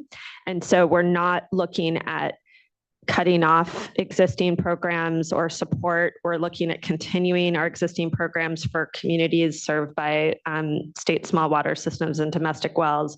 But it is refining the focus on the highest priorities around our failing systems, because it's helpful to look back at the metrics, and about a fourth of the systems receiving assistance aren't, at least in our needs assessment, identified as failing or at risk. And so it's helpful for us to refine, okay, we don't have limited funding, where are we really targeting? So this is, I think, a good balance between refining and prioritizing, but not drastically shifting the existing programs that we have where there is a need. I think it does, though, set us up to have to prioritize figuring out, what is our strategy, and clarifying the role of this program for domestic wells and state smalls, and interim solutions in particular. I think one takeaway for me from the scenarios is that we can't just continue to do what we've been doing, and the needs assessment helps identify that there is far more need than even we've been able to do so far. And so I think it's really incumbent on us to develop strategies and priorities, and ultimately refine goals for domestic wells and state smalls for this program, so that we can really focus in on where this fits. In particular, I think that's going to be, I see that going towards this program helping to support those domestic well areas where they're connecting into a public water system. I don't see this as the right pot for emergency response, well mitigation in general. I think we're going to continue to do that, but we need a path to transition away, and we need to make sure that those programs, especially local programs where there's mitigation, responsible parties or mitigation programs with, management zones, GSAs, or county programs, that those are able to be connecting to serve those needs, because we can't afford to keep doing that, even at the level that we're doing now, which isn't enough. So I think that will be important ongoing discussions. So I see really the next, over the next year especially, to flesh out before the next fund expenditure plan, maybe some more refined goals on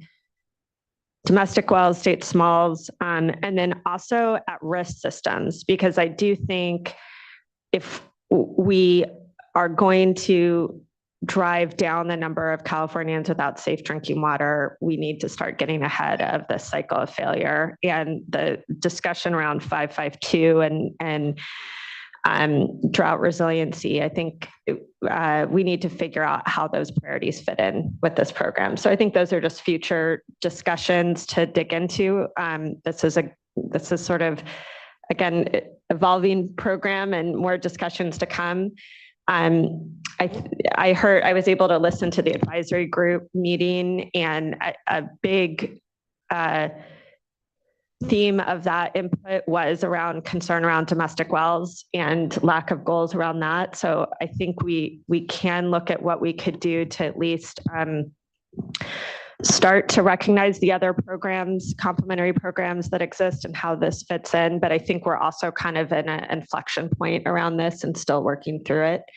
And I just so appreciate the importance of this program and everyone that's working on it. And I look forward to hearing more comments. Thank you, Board Member. Vice Chair. Well, this is just a great opportunity because we don't have an opportunity to speak with each other, in our briefings. And so I just wanted to chime in here and say that I agree with Board Member Firestone, what you're saying on the domestic well issue. I wish we could do everything for all people, but we have the systems under which we have our authority. And so I think being disciplined as much as possible. However, with respect to the domestic wells, there have been times where even though, if we have a management zone, CV salts, or now the developing Sigma mitigation program, even though I agree with what you're saying in general, there may be times where this program can help to bring value added, where maybe there are domestic wells that in part it's because of overpumping and Sigma, or with respect to the management zones. I think of the testing, the funding that came out of the program for testing for some additional contaminants that the ag community, otherwise wouldn't be responsible for. So I just wanted to flag that, but overall concur with what's been said. Thank you both. And much agreement. Ultimately, I know SB 552 has what's known as a DRIP collaborative. I'm a member of that. I know Cali PA is as well. And so is Department of Water Resources and many of the entities that we work with, both at the county level, but also folks like self-help enterprises. So I think there's a way that we can begin to better articulate the roles and responsibilities of kind of everyone in this space, especially domestic wells, because of the complexity of the support and the programs out there, and importantly, get us to define better as well where our programs are. So appreciate the good comments by Board Member Firestone and the Vice Chair. Much agreement. Looking to see if there's any other questions or comment, and we have a few commenters, so we can begin to go to them. I'd like to first call up Angela Islas, be followed by Ignacio Gonzalez, and then Eric Oriana.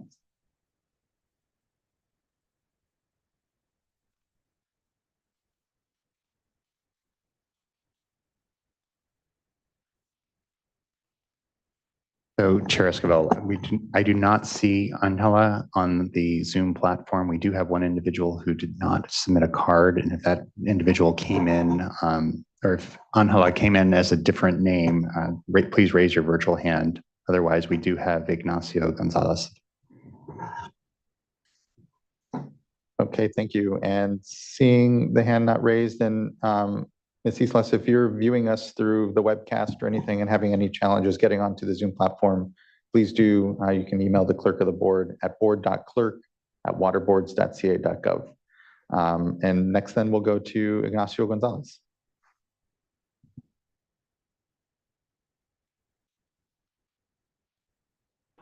Hola, buenos días a la Junta Estatal. Mi nombre es Ignacio y pues más que todo quiero darle las gracias a la Junta Estatal por el apoyo que ha dado a los programas, pues más que todo programas de agua embotellada, pero también quiero recordarles que estos programas son a corto plazo y desafortunadamente sabemos que hay una gran cantidad de comunidades que estamos padeciendo del problema del agua.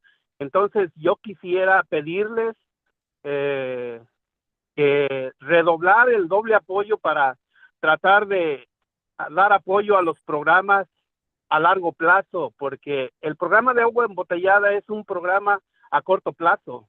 Y también, sí, gracias que nos dieron este programa, pero también necesitamos el apoyo de ustedes. ¿Para qué? Para que estos programas de a largo plazo, estén en función, ¿me entienden? Y más que todo, las comunidades que estamos padeciendo todos estos problemas del agua, estemos más seguros.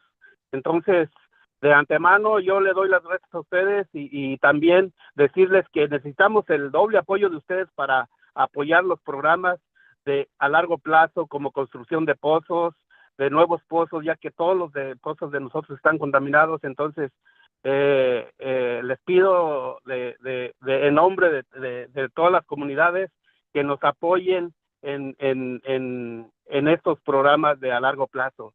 Gracias. Okay, Senor Gonzalez. I'll quickly try to translate. Mr. Gonzalez said, thank you for the work and the programs that the board is doing. Especially, he had mentioned that, yes, there's bottled water programs, but wanting to see us double down on long-term solutions as well and more complete solutions for all the challenges that these systems are facing. It's good that we have bottled water out there, but we're definitely needing to make sure that, again, we're doubling down on the effort for long-term solutions for communities. So gracias otra vez, Señor Gonzalez. Next, I'd like to call up Eric Oriana.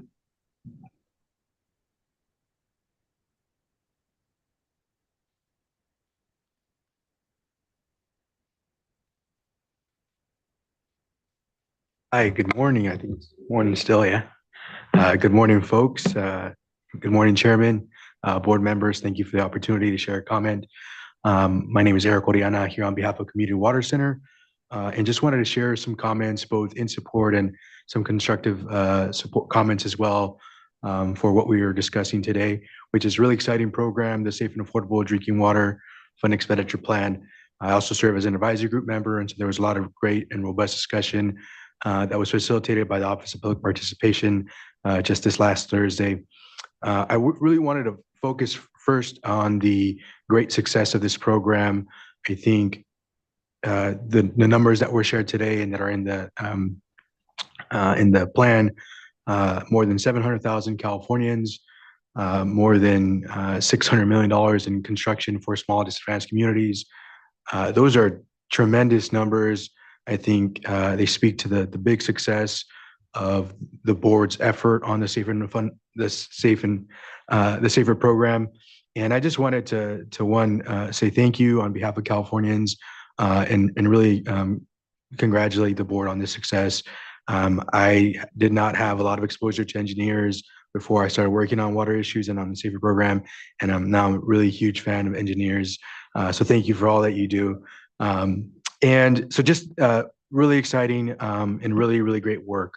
And I really like to see the proposals here, just different scenarios. For us, as we were looking at this plan and as we've been looking at them in the past couple of years, I think that has been missing a long-term vision for what the rest of the plan is. And I think these proposals help the public provide input on what they'd like to see for the remainder of the 5 years. And as Board Member Firestone mentioned, I think it's critical to look at what's possible with the rest of the available funding. So I think having that vision combined with the SRF principal forgiveness dollars as well is going to be really key in helping give feedback to the board on what is the priority for some of the communities we work with. So I really like to see that information. And then I think another comment here, from what we heard on the Safer Advisory Group meeting and then what we heard with Mr. Ignacio's comments as well, is really the gap in seeing the support for domestic well communities outlined in the goals and in the vision for the rest of the 5 years of the SAFER program. We really need to see support for these communities. The cost to address the challenges in these communities is large. We recognize the SAFER needs assessment identified more than $1 billion, but more than 140,000 domestic wells households are at risk. And that number, if we put two per household, 3 per household, some of these communities that we're working on domestic well projects with, we're talking about farm worker housing where there are multiple people per house. And so the number of people who are impacted by at risk for water quality or water shortage is a tremendously high number. And so we really want to see a vision that includes domestic well communities and that identifies them in the remainder of the program. And I think it's rightly noted that there are other funding sources, but I think the Safer Fund and Expenditure Plan, or the fund, one of its primary purposes was to consolidate domestic wells. And we've seen management zones and GSAs really, one, provide a benefit to the communities, but also help reduce their regulation costs by receiving some funding from the SAFER program. And so ultimately, we want to see them step into this place. But I think we really do need to, one, show what's possible with domestic well consolidations and do that here. Sorry for going over time, but thanks so much for the opportunity to comment. And please include a vision for domestic wells in this year's plan. Thank you. Thank you, Mr. Oriana. No, sorry in the least. And thank you for your service on the advisory group. It's a critical component of this program, has been just the expertise and leadership we've been able to tap across the state. And so just appreciate your contributions and work amongst it. And thank you for, I know the engineers on the board appreciate hearing a plus up for their good work and contributions too. Okay, well, that brings us Chair, here. Oh, Esquivel, we did get Ms. Isla joining us. Great. Ms. Islas. Hi, everyone. I'm so sorry about that. Didn't realize that the workshop was this morning and I had a conflict. But Angela Islas, Water Projects Coordinator with Central California Environmental Justice Network. I'm going to keep it pretty short and sweet. I really want to acknowledge and second our colleague Eric Oriana's comments around the support for domestic well communities for the next 5-year plan, like for the SAFER funds. Our organization does support a few communities that are domestic well dependent. And one of those communities we are going to be supporting with a potential drinking water consolidation project in Fresno County. And so, definitely I think that strategizing for the in-betweens on consolidation, I think is something that's really critical, as many of the residents that are dependent on self-help hauled water, as well as bottled water, and even 5-gallon jug water. I mean, that's a lot of critical resources that are needed, especially in between the planning for consolidation. And so I think definitely with Eric's comments, there definitely needs to be more support in that area. And so I really appreciate you all still for, making the tremendous effort to make the most fairest, kind of separations of funds, because all projects really do need all the support that they need. So, but definitely I think that this is an area that, our organization, as well as many others, are really looking forward to still continue to contribute how we can best support these communities. So again, that's my public comment. Really appreciate the time. Thank you for your time, Ms. Islas. Appreciate those comments. And thank you for participating through comment at the advisory committee meeting or group meeting as well. I appreciate the work and leadership that you're doing here on advocacy. It's much appreciated. Thank you. All right, that brings us here, I believe, to the end of our commenters. This is just a workshop, so just here for discussion, no voting item amongst us, but looking to my fellow board colleagues if there's anything further they want to flag, highlight, have discussion. I think here critically, it is a balancing act that we're trying to do here amongst a lot of need and prioritize as best we can and still make movement and addressing domestic wells, knowing that there are more expensive projects. They become somewhere more challenging to be able to fully fund with limited funding, but are here to do our part and help make sure that we're advancing the discussion, knowing that given all the interim bottled water that is being provided to a number of domestic well communities, we're there already. And so helping to figure out what the long-term solutions are, how best our program in a balanced fashion can fund those, and how we bring others so that we have a larger pool of resources and leadership here to address the real challenge is going to be important. And certainly, as always, here before the board, a bit of a balance. But anything further that folks have heard want to leave us with? Okay, hearing none then, thank you so much, everyone, for this discussion. Look forward to, I know, what will be a final adoption here of the plan and any discussion or comments as we lead up to it. So just thank you very much. Let's go ahead and give ourselves a 10-minute break before we dive into our drinking water fund expenditure plan, or intended use plan, rather, different terminologies for different programs. Let's meet here at 11:15 rather, and give ourselves a 10-minute break. Thanks everyone for a productive morning.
All right, we're at 11:17. We can bring ourselves back here.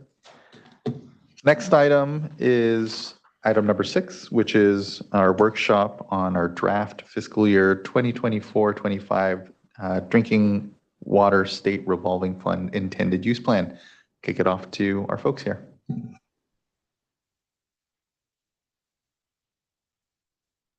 Thank you very much, Chair Esquivel and members of the board. My name is Mike Downey with the Division of Financial Assistance, one of the Assistant Deputy Directors. And we'll be talking about the Drinking Water State Revolving Fund Intended Use Plan for state fiscal year 24-25 that began earlier this month. I have up here with me Joe Karkowski, Deputy Director of DFA. I have Kim Din, who's a supervising engineer guiding the work for emerging contaminants and lead service line replacement funding that I'll talk about later today. And Jean Feng, who's with our Office of Chief Counsel. Next slide, please. So today I'm going to give, as usual, a little bit of background and context for the intended use plan and the purpose it serves. And then I'm going to talk about the loan side of the drinking water SRF and future capacity, and then talk about the different, sort of sub-programs that the IUP covers with small community grant funding, emerging contaminants, and lead service line replacement projects. Next slide.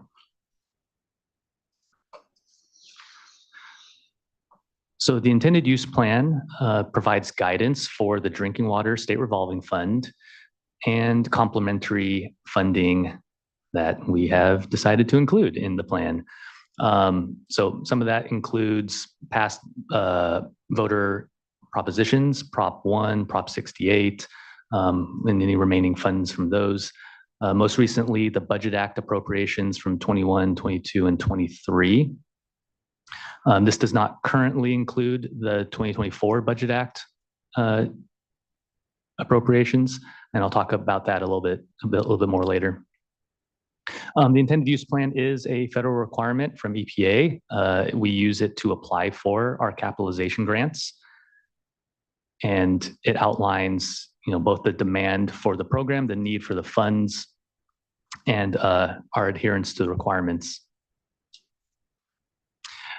These plans also include the bipartisan infrastructure law funds, and I'll talk a little more in depth about those. And in general, projects are prioritized to address the most serious public health risk problems. At the very basic, it's to ensure compliance with Safe Drinking Water Act requirements and assist those most in need from affordability basis.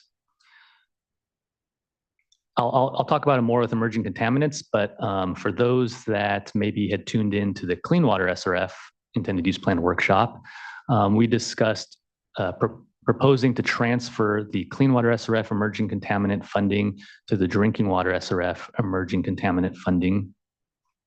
And so when we talk about emerging contaminants, I'll focus on that one more time as well. Next slide, please.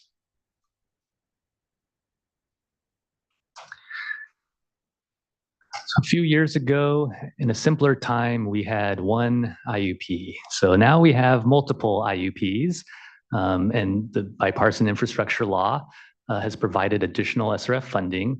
And so in trying to keep everything straight, what we've done is created supplemental IUPs, which describe some of the more nuanced elements of those objectives.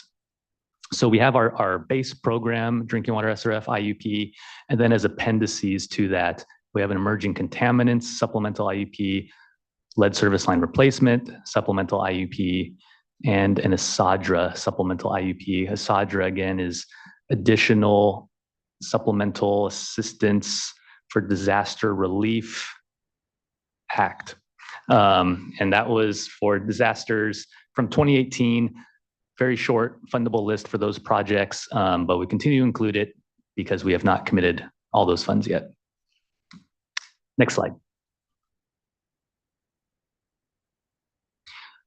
So for those that are still really excited about Bill, Just as a reminder, bipartisan infrastructure law, we're in year 3, and there will be 5 years of appropriated funding by Congress.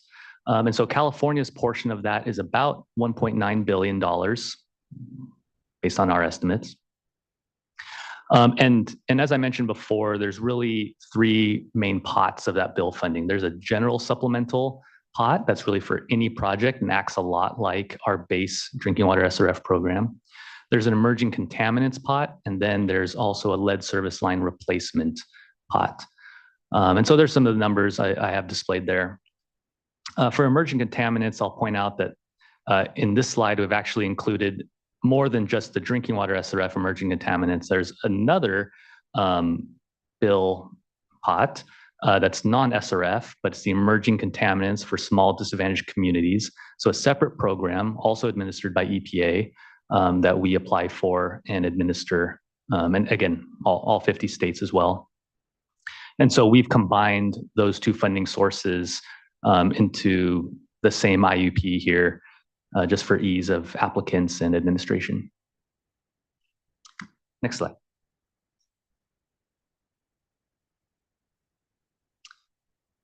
Great. So we still do have the Drinking Water SRF base program. We didn't used to call it the base program. It was the only program. And so Bill also authorized a large amount for Drinking Water SRF. The difference is that's only authorized, and so Congress still appropriates each year's amount. And so just as a reminder, early on in Bill, there's a lot of excitement about this increased authorization. What we've seen is that Congress has not appropriated up to the authorized levels. They've authorized at about the same levels that historically we've seen for the programs. And then on top of that, there has been congressionally directed spending ever since 2022, the first year of Bill. So what that's resulted in is much lower capitalization grants for states. Essentially half is what we've seen in California. So historically, we're getting about $100 million for the program. This year's capitalization grants around $50 million. And so that's a change. Overall, still much higher appropriations for the Drinking Water SRF program because of these additional objectives. Of course, those objectives have to, are the focus of those funds. So there's a balance there. And I think the next slide might show a little more of that.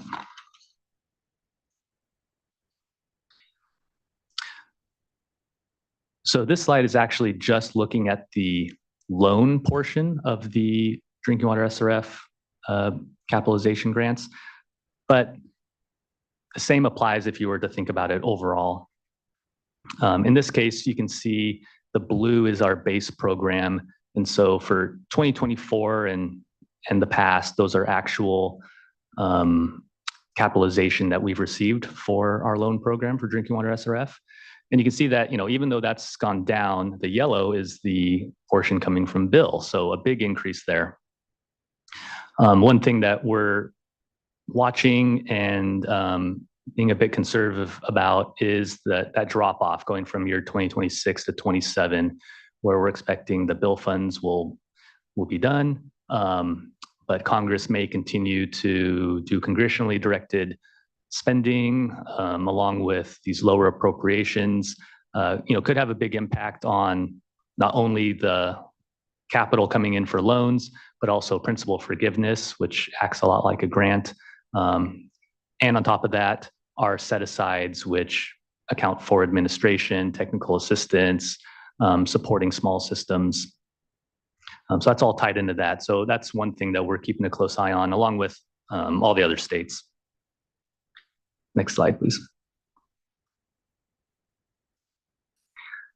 So this kind of gets to that breakdown. So on the left here, we have the 2024 capitalization grants.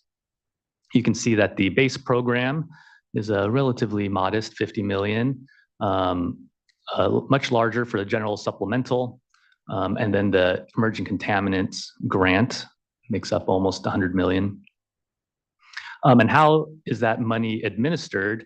There are requirements, some minimum requirements and some maximum requirements around principal forgiveness and around set aside. So the way that what we're proposing in this intended use plan is consistent with this slide, where most of that is going out as principal forgiveness.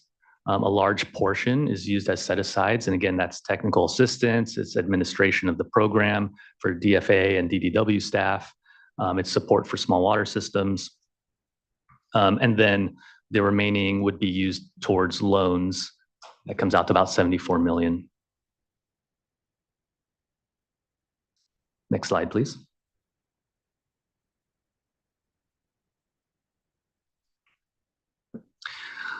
Or maybe can you go forward one more? I'll do these out of order. So probably the bigger story here is what you all know, just a lot higher demand on all of our program categories than we have available funds this year.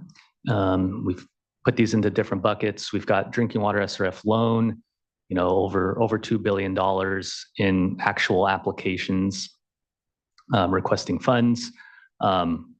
And our available loan capacity, we say is around 300 million. We talk about small communities, focused on small disadvantaged communities, $1 billion just in applications submitted, and the amount we have available, we'll talk about later, under 300 million.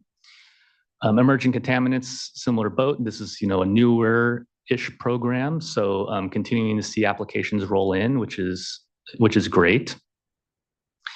And then the only one that bucks that trend is the lead service line replacement, where we actually have more funds available than we have applications submitted.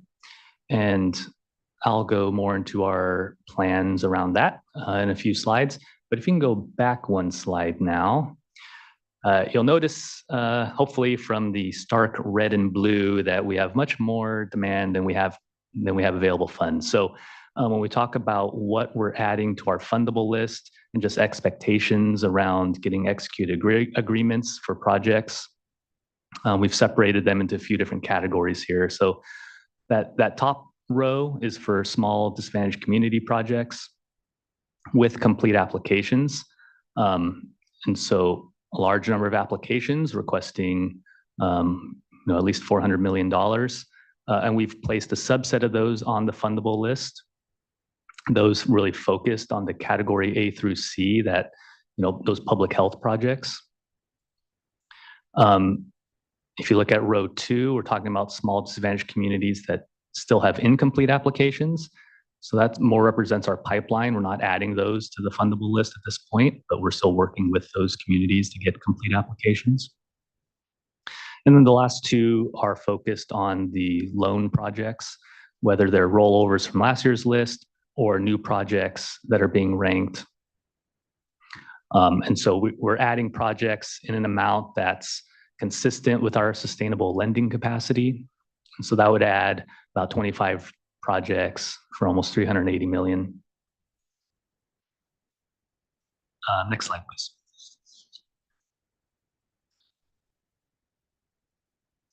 Perfect, thanks. So I mentioned the $300 million lending capacity. And I'll mention real briefly just the fact that we're running a leveraged program.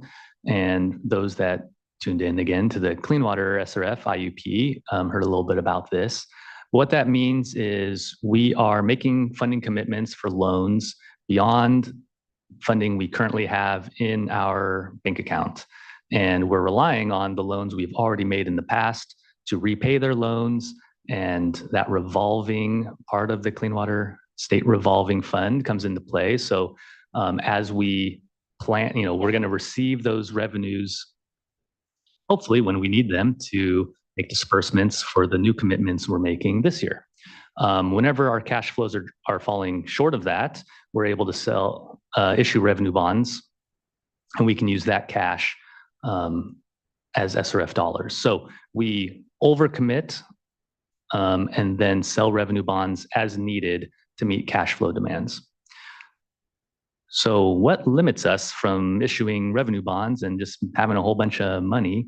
Well, that's based on our ability to pay debt service. And so with our financial advisor, we have a pretty complex financial model that looks out 20 years, includes everything that's in the program in our indenture.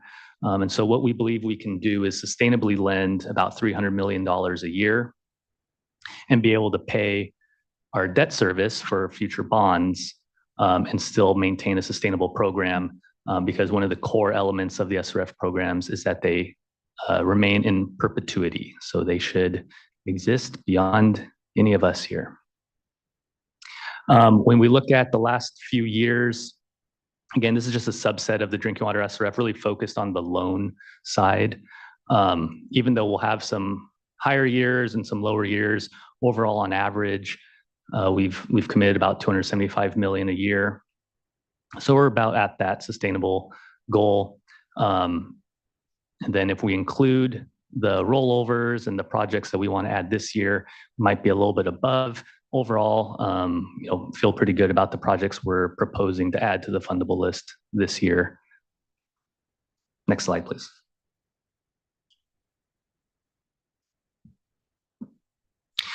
So I mentioned the fundable list, and the fundable list is just that. It's projects that we can execute a funding agreement for in the fiscal year. Some sort of fundable list is a requirement from EPA as part of the intended use plan. And so it's very much included because of that. So we're adding projects to the fundable list in order to execute them, but also just to have that expectation of which projects we're focused on this year and that we think we can enter into a funding agreement. I already mentioned our prioritizations, but again, as we see that the loan demand is much higher than our capacity, we are ranking those projects. So ranking them in terms of those categories, category A through C being public health projects, also a readiness to proceed element.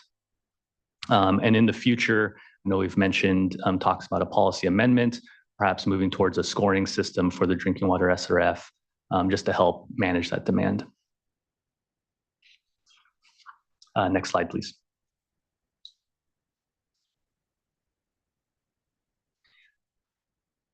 So if you look at the total of $800 million in estimated funding, you may recall that should be a lot higher, or that is higher than the 300 I mentioned earlier as our sustainable lending capacity. However, the second row there of the rollovers, so those are projects that are on last year's intended use plan.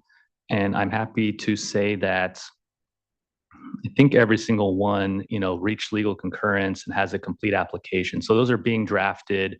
We're considering those as having a funding decision, in progress. So what we did this year is we included all of those projects in our financial model, in our capacity model. So we're assuming we already made those commitments. So really, when we're looking at, hey, what's a sustainable lending capacity moving forward to next year, just looking at these new 17 projects that we're recommending be added for a total of $380 million.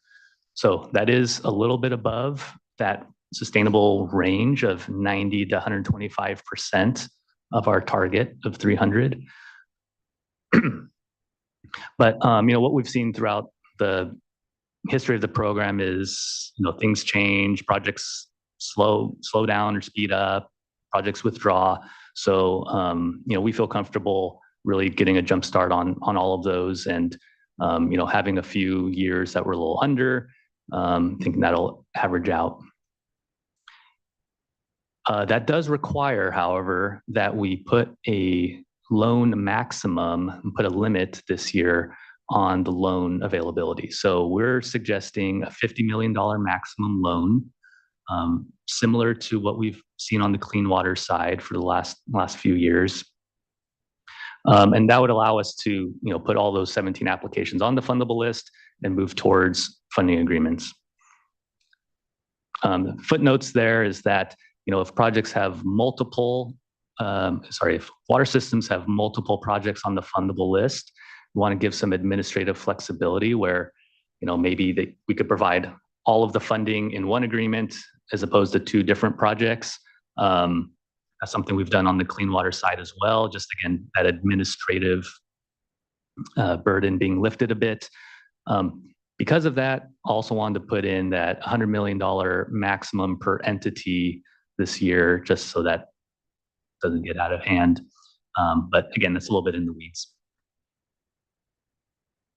Question, Member McGuire. Yes, thank you. Question. We heard in the prior item about cost drivers, and those costs have been increasing for construction projects in recent years here. We're all aware of that. So are you seeing the same thing on the SRF program here with the rollover projects and other projects that you've had under construction? Are they coming back? Basically is what I'm asking for additional loan or additional funding to help offset unexpected cost increases. Yeah, that's a great question. It's a bit of a mix. I would say that we do have projects coming back asking for increases. And we actually have done an analysis each year. The IUP, again, does make a statement around, hey, there's a priority on providing full funding to projects that we've already entered into commitments with to make sure those projects get finished. And so we've been analyzing, hey, can we afford to increase those projects, and how does that impact the sustainable lending capacity? So what we've seen, honestly, is that there are projects that have increases and are asking for them, and they're a little bit canceled by projects with decreases. Decreases mostly coming from acquiring other funding sources, I would say, not necessarily that the bids came in really low. It's these other bill funds that are out there, right, from other federal agencies or other sources. And so not every project has them all lined up right at the beginning. And a lot of them use the SRF as kind of that backstop of, well, worst case, can I get SRF funding for that? So on average, we've seen that we can afford to accommodate those cost increases. On the drinking water side, clean water is a little bit different, but not the subject of today's conversation. Thanks. That's helpful. I will add that, what we've seen helpful on the clean water side is having a maximum loan amount. And that also helps hedge a bit against the requests later for additional funds where they may not have been expected, right? And so agencies, we're checking to make sure that the entire project can be completed. We're not just funding a quarter of a project and ending there. So assuring that the project can still be finished, and then having any limit does provide some assurance that they're not coming back to us for more funding later.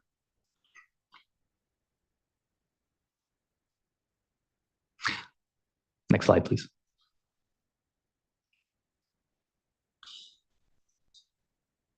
All right, this gets a little bit weedy, but I think there's a lot of agencies very interested in it. With bill came new domestic procurement requirements called Build America, Buy America. So previously we had American Iron and Steel. This expands that to include a domestic preference for manufactured products and I'm blanking, other construction materials, which basically covers everything in a project. And so up to this point, we actually had a design and planning waiver. Sometimes it was called the adjustment period waiver. And so projects that had already made, significant design decisions by the enactment of bill, basically were found to be in compliance with the expanded Build America, Buy America requirements. So what changed is last year that waiver essentially expired for any federal funding 2024 and forward. So that is a pretty significant change this year. So, there were applicants who thought, well, I still had my design done, a long time ago. I should still be able to use that waiver.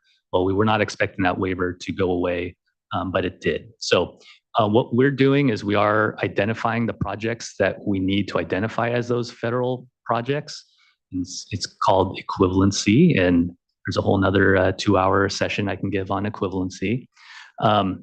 But essentially for the drinking water SRF program this year, it's almost every project would need to be reported. And I'm still talking about the loan projects. So what we've done as a program is really focused those federal requirements, the maximum federal requirements on the larger loan projects to omit them from the small disadvantaged community projects.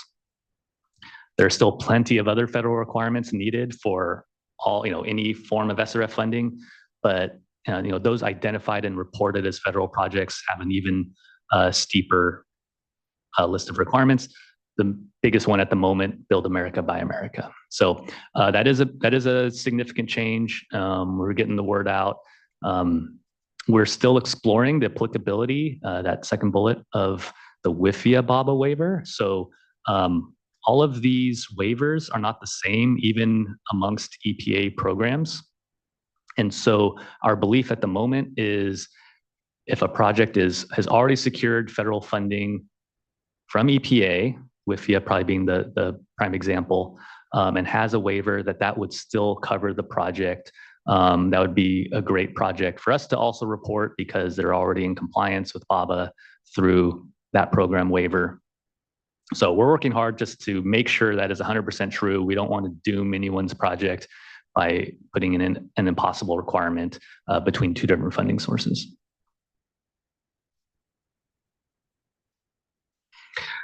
All right, enough about that. So I'm going to pivot into focusing on small disadvantaged communities, and please stop me along the way as this may have some direct applicability to the FEP that was just had a great discussion about. So when we're looking at small disadvantaged communities, first slide, just want to talk about the amount of available funds we have for this fiscal year, and the acknowledgement that most of that is from principal forgiveness from the Drinking Water SRF program. So, Joe mentioned previously that that does come with different requirements and different limitations than for, say, the Safe Affordable Drinking Water Fund, for example. There's also a relatively small amount of Prop 1 and Prop 68 grant that's still available, either through disencumbrances or fund shifts. So totaling, about $250 million. Joe mentioned earlier too that does not include $200 million from the 2024 Budget Act. Those funds need to be further analyzed. That's now, instead of coming from general fund, as you know, coming from the Greenhouse Gas Reduction Fund. So exploring what exact requirements need to be satisfied to be able to use from that fund, and then coming before the board with a recommendation on that split between drinking water and wastewater. Next slide, please.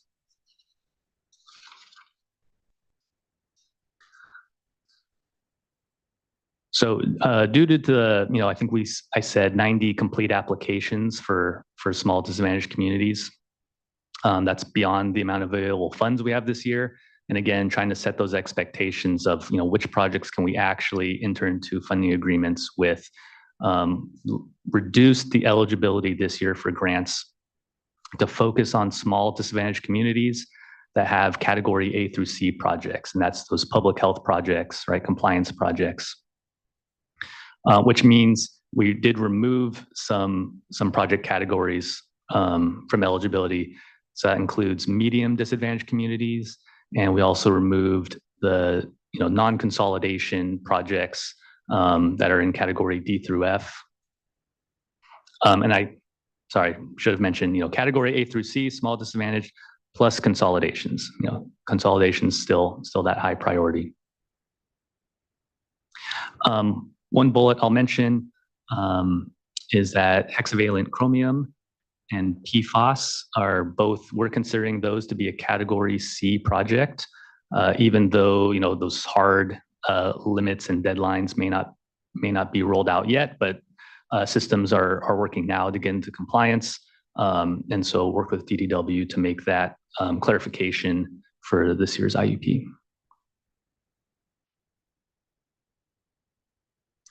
Next slide, please.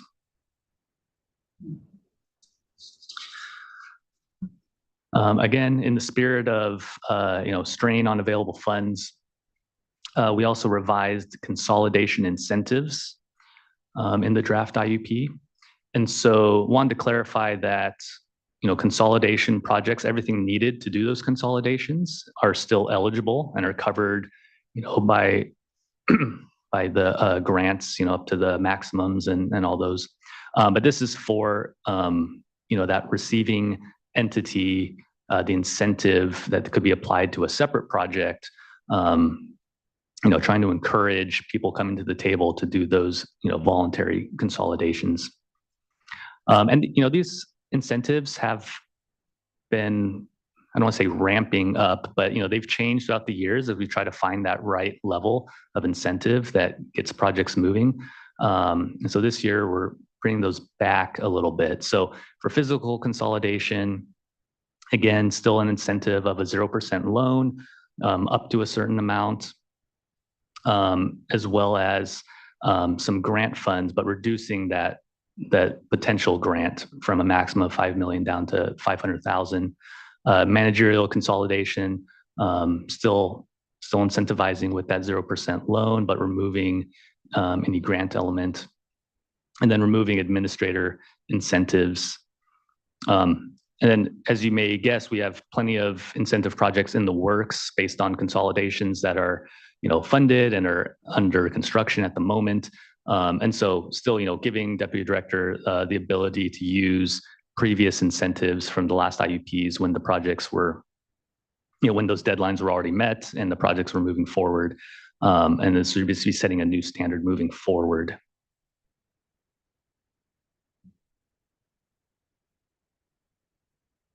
Board Member Morgan.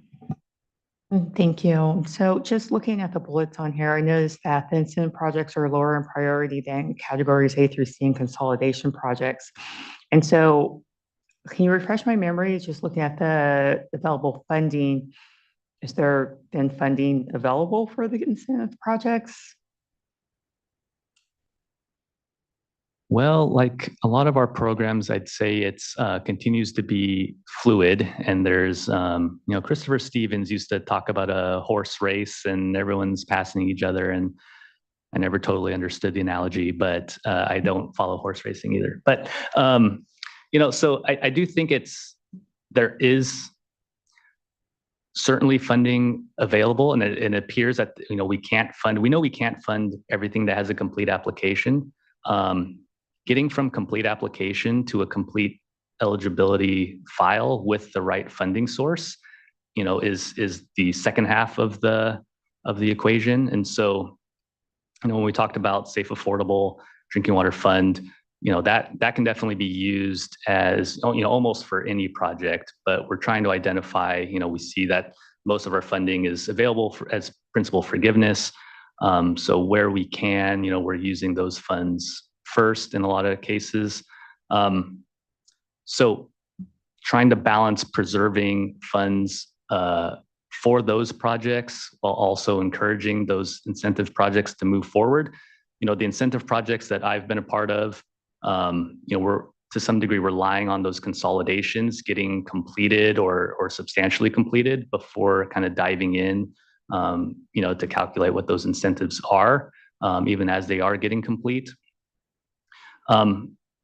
So, wanted to recognize that if push comes to shove for the last funding, for this fiscal year, before we get additional capitalization grant next year, we had to make those decisions, where do some of these projects fall in line? Because there's, even limiting the eligibility, still having over 50 projects on the fundable list, may beg those questions.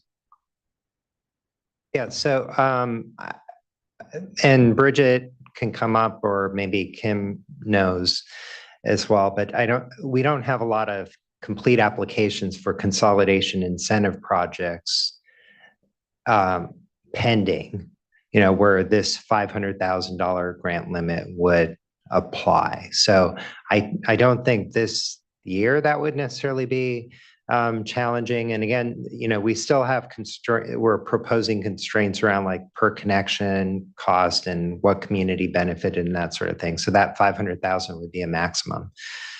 So I think the kind of larger policy question is around the signaling, to larger systems that might want to voluntarily consolidate now.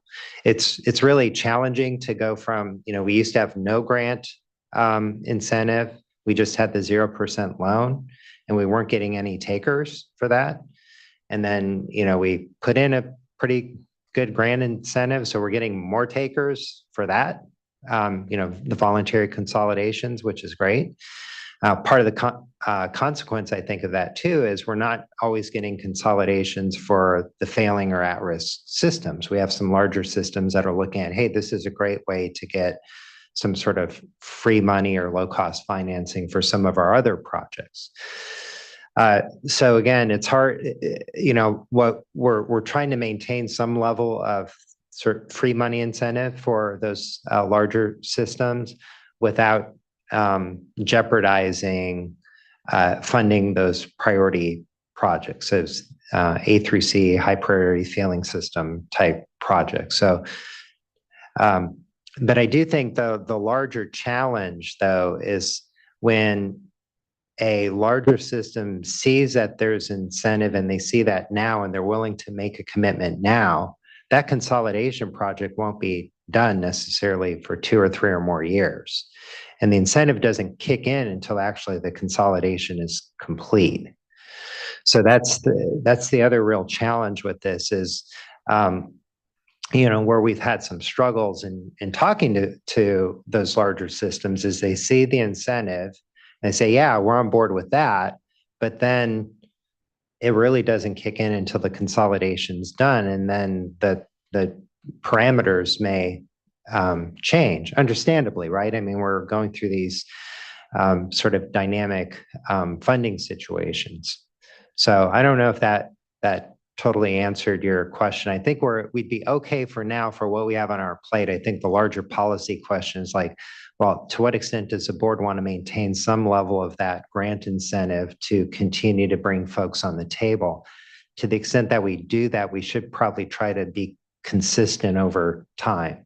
So not be overly generous, but not, be so limiting that, it doesn't offer any real incentive at all. Thank you. So it brings up a couple of things. And so first, just understanding that, a few slides ago, and I believe this is what you're referring to. Let's see, I think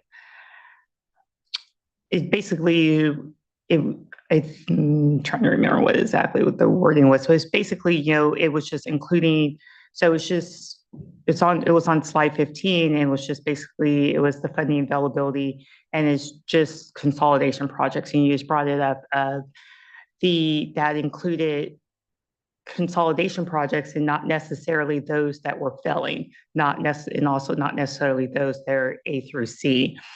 And so then when we're talking about the revised incentives, so it's just for consolidation. It's not necessarily consolidating a system that's A through C. Is that correct? Yes. Okay. So just want to make sure that piece is there. So I see. So I guess for me, it's a little concerning because then when you get into a system that where we're looking at limited funding and you have a larger system that says, hey, I can consolidate my neighbor, it's not failing. I mean, that's great, but we do have limited funding. And so now we have, say you have the other situation where you have a larger system that wants to consolidate a system that is failing, that does have, water quality issues. And they're looking at saying, okay, well, we can't get one of these incentives, but it's going to be 3 years down the line. It's not going to be a category A through C. So it's at the bottom of the list. It may not even happen. Well, this is more challenging because they're bringing on a failing system, which is they're taking on more liability. They're taking on more. It makes them more hesitant. And so those are the ones we really want to move forward. We want to move forward quickly. And so to me, this starts, as we're making these revisions, it starts being less incentives. It starts being, disincentivizing. And so that's where I start getting concerned. And it's, as we're looking at this bigger picture of where to really make the priorities in the investments, that's where I have concerns. And just once, I really want to take a look at, how we're prioritizing the consolidations and with looking at failing systems and want to make sure that those are getting prioritized and are really moving forward. And we're not disincentivizing larger systems that are willing to take on failing systems and get long-term solutions there, because that's where I see that if we're providing those interim solutions to that failing system, this process getting dragged out longer, that's where our costs start increasing and we're putting more money out the door. And it just becomes this, to me, like a snowball. So I'm a little concerned with some of the priorities that are happening within the consolidation and the incentive area. Yeah, thanks, Board Member Morgan. I'm pretty sure, but we'll double check that we did have provisions in there that the consolidation should include at least a failing system. That's where we would prioritize, but certainly we want to take advantage of if there are non-failing or at-risk systems. We do have some projects where it just makes sense to do multiple consolidations at once, but we'll confirm that. I think the other thing that we can look back at, and again, happy to get some board input or direction, is, because consolidations can take a while to be completed, we thought it was most prudent to wait till the consolidation was actually done before providing the incentive. Now, certainly there'd be a risk if we made some kind of initial commitment to the incentive prior to the consolidation being done. So, but there might be, we can look at that and see if there's something we can do in that realm. It's always challenging to commit current money for a future project. We're generally fairly hesitant about doing that.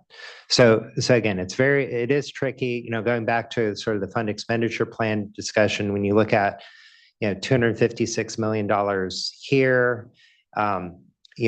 We haven't gotten to the emerging contaminants discussion, but even on the safe and affordable drinking water fund for this year, we're not talking about hundreds of millions of dollars, right? It's like 80 million-ish or so. So you combine that all together and look at just addressing those older failing systems is around $900 million or so. So it's super challenging. We just don't have the funding that we need to address all of these failing systems. Again, that's sort of the focus here. But we do also have in mind that longer term goal of getting out of the cycle of failing systems, right? And that really is most supported. That goal is most supported by promoting consolidations. I understand the long-term goal. My concern is getting projects through efficiently, and understand that if you're consolidating a failing system, yes, go ahead and do additional. The concern, and that's why I started off with the first question, was if you're consolidating and it's not a failing. So that's trying to lay that framework first. And do you have a concern of a system that is taking on failing systems now, coming in the door, and it's, hey, here's the incentive today, and then it takes them 4 years to work through our process to get something moving, and then you say, well, you have to go by today's IUP, and sorry, there's no incentive for you, even though when you came in, you started working with us, you've been diligently working with us, going through the process, and now, sorry, there's nothing. It's this bait and switch. So I think, we really need to think about how we do that. And I know you can't commit funds today for something for 4 years later, but really need to look and analyze how do you work with that larger system in good faith? And so to me, it's more about good faith of working with them and making sure that we're efficiently moving them through, especially when they're taking on a failing small system, because that's what we really want for the long term. Yeah, I appreciate the points, board member. And, I know that here, obviously, the intended use plan is a year-by-year plan. And to your point, I think we need to figure out what is the most sustainable offering for some of these incentives and just try to stick with them for like a longer period. And maybe, again, that brings up a discussion around the state revolving fund policy generally, and maybe this should all better live there because that doesn't get updated as frequently. But again, I know part of our challenge here is it is a dynamic just landscape insofar as the resources we're receiving. And so year to year, there are these adjustments happening. But I agree with you, board member. I think ultimately we need to just land on the incentive side for consolidations on something that's a little more stable and supportable, if you will, through the years and through kind of swings in some of the funding that's available. But here, maybe it's 500,000 and that's where we keep it on the grant side. And it looks like we haven't moved much on the 0% loan incentive for drinking water. So yeah, just really great points. Really appreciate it, board member. Board member Firestone. Yeah, great points and good discussion. I guess my input on that is I agree we've been trying out different incentive structures and trying to figure out how we're getting consolidations to happen. And so this is a good time to reflect and refine that and bring some more stability. I wonder if the way to deal with that is to look at funding the incentive program and the consolidation simultaneously rather than waiting for the consolidation project to be totally done so that we're not finding ourselves committing to something like 5 years later that is so disconnected.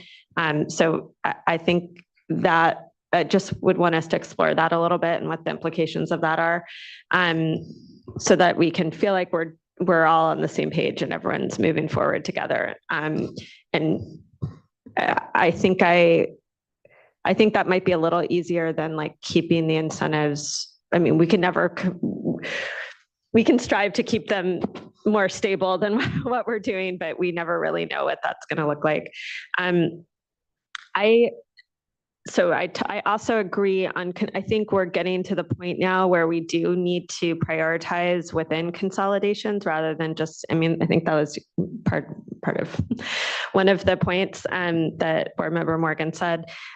I think we unfortunately need to prioritize within consolidations, and I agree. I think there's room to, obviously the top priority should be failing. I definitely would want to include at risk in there as eligible. And I think we need to just work through what are the implications and funding availability. But I think the purpose of consolidation is to, also prevent that. And we want to be, I would also just want us to think about for the incentive program, do we want to prioritize those that are consolidating, small disadvantaged communities or severely disadvantaged communities? Because there are consolidation projects that are consolidating non-disadvantaged communities, and I don't think we need an incentive project for those personally. So just, let's think about how to build more priorities within the category of consolidations. I think is great points. Thank you both. I'll just chime in. Thanks, Jean, for pulling up the draft IUP. So those are great. Thanks for that conversation, those notes. One thing that we do have in the IUP right now is not around prioritization amongst consolidation projects per se, but just that the incentives are a maximum incentive as listed, and the amount of that incentive is based on, is it a DAC being consolidated? Is it a failing system being consolidated? So definitely can look more at, how we prioritize when there is not any funding, but there's a certain amount of prioritization just through incentive offering based on the different types of consolidation that we've included. But we can definitely look at that and see if some additional detail could be added.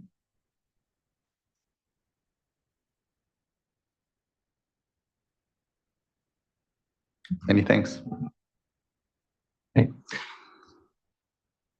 Thanks. Go ahead, the next slide.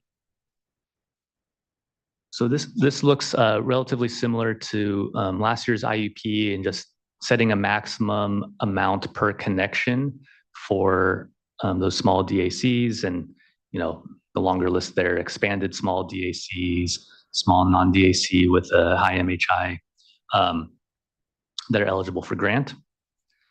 And the next slide for planning grants, pretty much unchanged, where the amount that's eligible for a planning grant really just comes out of the total project. So, for both construction and planning. So you get the planning work done up front, but not really a maximum per se, just following those same guidelines as on a per connection and overall project cost. All right, well, the next section is on emerging contaminants. So I'll pause real quick if there's any additional comments on the small disadvantaged communities. Board Member Firestone. Sorry. Just that, connecting in the private well community discussion, just I think, I'm sure there'll be comments, public comments on this, but I think that those projects are just so expensive, but also some of our very most vulnerable communities. And so I think trying to wrestle with where, how we're able to fund those and what's the right cap, and how that, whether there's available funding specifically for those to make that work is helpful as we're looking forward to needs that we see coming down the pipe. Yeah, and maybe I'll mention, just to make sure we're all on the same page too, is that domestic wells can be consolidated with most of our funding sources. It's just that the applicant and recipient, right, is a water system, a permitted water system. So that might be some of the trick, is making sure there is that water system that they can connect to, and kind of some of the getting ready and planning work to get to that point. But then at that point, when there is a water system identified, and they can be included as part of that overall project cost generally. Which is a great segue into emerging contaminants. And that's something that is called out explicitly in the emerging contaminant small disadvantaged community funding program, is just that I was mentioning, but continues to be true for drinking water SRF as well.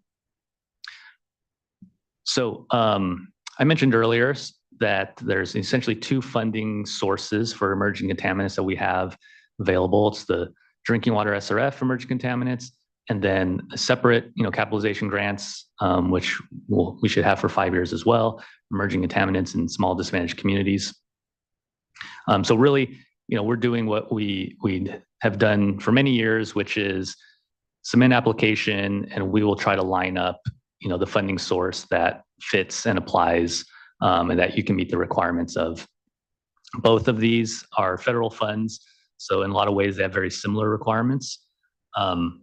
Obviously, the EC SDC, you must be a small or disadvantaged community to receive those funds.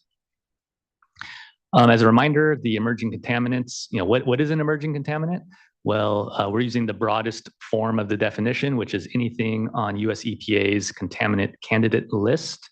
Some of the Big hitters are PFAS, 1,2,3 TCP, manganese, and 1,4-dioxane. Unfortunately, hexavalent chromium is not on any of the CCLs. So larger communities looking for funding for that may have a tough time, but small disadvantaged communities where that's a category A through C project, which we've clarified it is, would have opportunities for grant for hexavalent chrome. And so overall, about $200 million available from the drinking water EC, another 200 available currently for EC SDC, and we're just continuing to solicit for those. Next slide. Because of that increased funding from the EC SDC CAP grant, we did increase the maximum grant amount per water system to $10 million. And asterisk next to the small DACs, because if those projects can qualify for a higher grant amount per the definitions I just talked through, that's in the base program IUP, we're going to use those definitions, and so that may very well be a higher amount for small disadvantaged communities.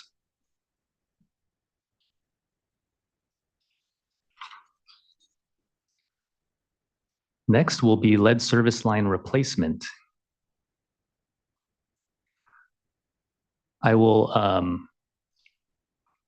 cut to the chase and say that I already mentioned more available funding than we have submitted applications for requesting the funding. And so our recommendation this year is to not apply for the 2024 capitalization grant from EPA. The good news is we do have 2 years to apply. Every state has 2 years to apply for their allotment. And so we could apply next year for our 2024 CAP grant and our 2025 CAP grant. But what I mentioned earlier was that the intended use plan, really serves as that, plan showcasing the projects, having a fundable list, showcasing the demand and the need for those funds, and feeling like they're, not really able to do that and show that we need the additional CAP grant this year based on the applications we've received. So we applied initially using some early inventory data, working with DDW, seeing a lot of the unknowns that have not been identified yet from the earlier inventory work done. And thinking that some of those unknowns might turn into lead replacement projects. At this point, haven't seen that turn into actual applications. Still waiting for that October 24 deadline for the full system inventory that needs to be complete as part of the revised lead and copper rule.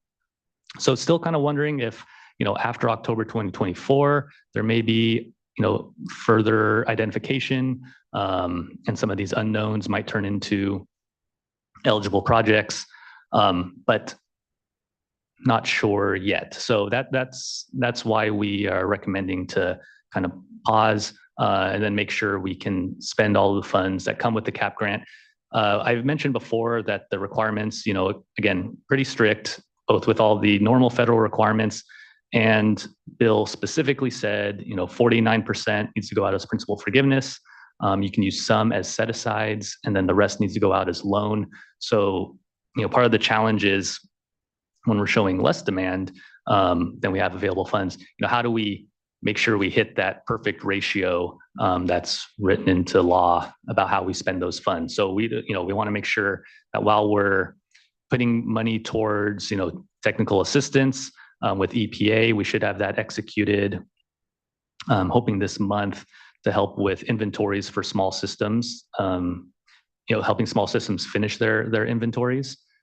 So, hoping that will produce, potentially more clarity around the need in California.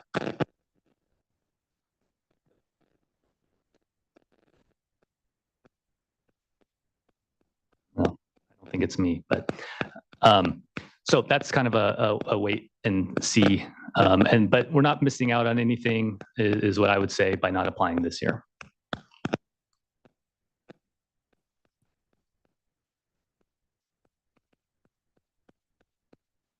Sorry, we're just having a little audio interruption, but I think we can continue on. almost hypnotic. Next slide, please. Oh, thank you. This is getting into some of the details, and we continue to get additional guidance from EPA around eligible uses of these funds. I don't want to scare anyone away. If you have anything that could remotely look like a lead replacement project, please reach out to us, and we are going to spend all our time waiting on you and figuring out a path forward. One thing to maybe encourage you is that the 2024 dollars and beyond did change eligibility so that galvanized lines downstream of unknown lines or unknown connectors will no longer be eligible. However, the 2022 and 2023 dollars that we still have available could be used for that. So if you fall into that category, come in now and we'll commit those funds to you, and someone else will have to worry about their galvanized lines downstream of unknown lines in the future.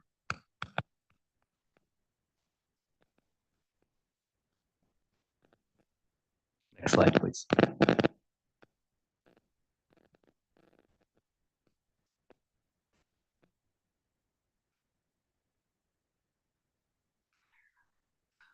All right, these key performance indicators are pretty similar to last year, but just wanted to mention them again. We've included them as part of our ongoing kind of long-term and short-term goals, and then also had some of those performance metrics and indicators in the IUP.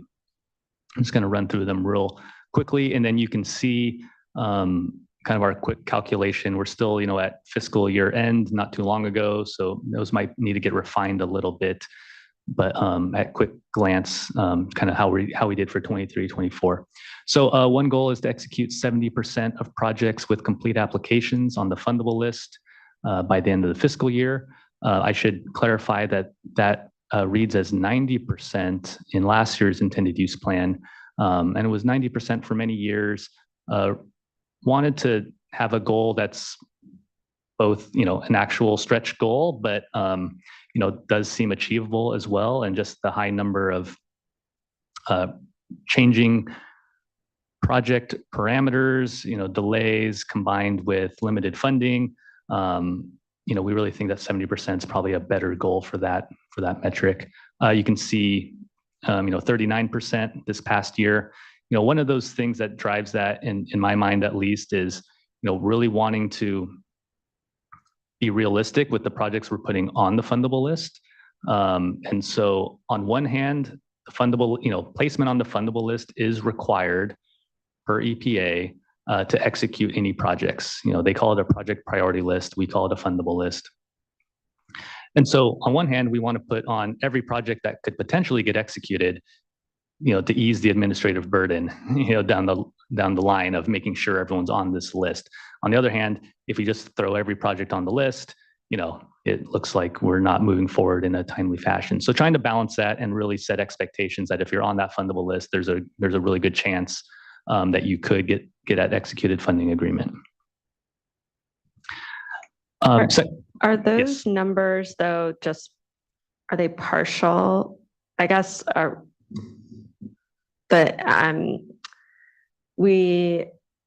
the 39% of projects executed, is that that's at the end of the fiscal year? Correct. So, there are definitely dozens of projects that are, we call routing for that final review. The funds are being encumbered or have already been encumbered. We expect them to be executed, this month, maybe next month, that weren't executed by June 30, 2024, but have made good progress. At the same time, to be a devil's advocate, we also had similar projects from last year, right, that were going to get executed any day. They were on the fundable list. Those would be easy check boxes, at the beginning of, even so for this coming into this fiscal year, I talked about projects that they're already being drafted. They're on the fundable list again, but they should be executed right within weeks, not even months. And so, we get to start off pretty strong, and then we still do want to get those numbers up, though. Yeah. So, can you just give us a sense of? Is it just workload, Or are there reasons that when there is a complete application, we've only, that's a lower percent of that we've been able to do? So to be honest, I mean, I think it probably, there's many things we could point to. I'd say the thing that stands out in my mind this year is the Budget Act. And so in January, when the governor's budget proposed, kind of reductions from multiple funding pots, one example is there was PFAS grant from the general fund. So 6 projects were encumbered to receive those funds. The money was cut. And so we had to scramble to find an alternative funding source with different requirements, get those lined up, get them rerouted. So they're routing now. I mean, most of those, I think we were able to find an eligible funding source for those. But, those are 6 agreements that would have been executed. So that's just one example, but that was true for multiple general fund pots, right? And so that pivot is definitely challenging, not only on the administrative side with the account, the encumbering, disencumbering, but also just that eligibility check. There's a lot in the weeds there with the federal requirements, which in a lot of cases, the needed funding source to replace anything that was lost from general fund or others.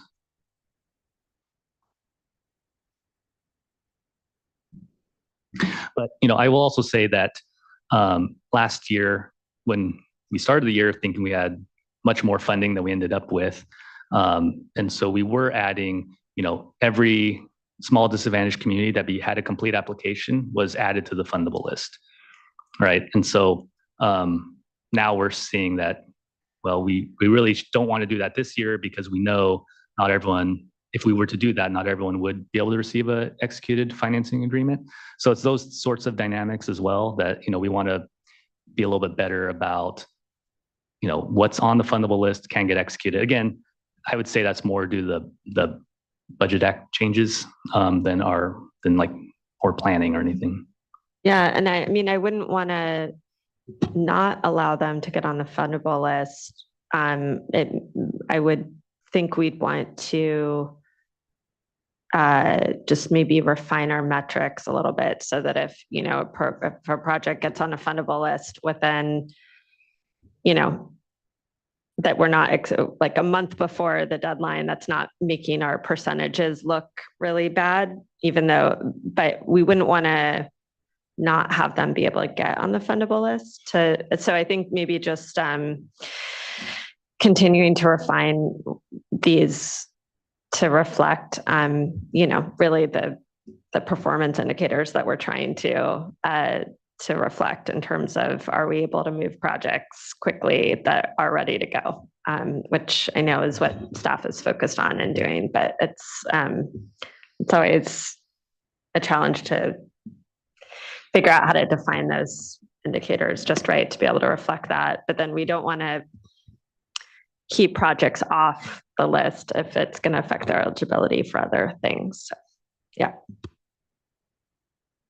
I'll add now too that we are continuing to work on these KPIs, both in training and also, software adjustments so that we are doing a better job of tracking and monitoring this. So, in some ways, some of these are relatively new with a more distinct number associated with it. And so I'd say there is still some more growth to be had in how we refine that and how those get reflected in the future.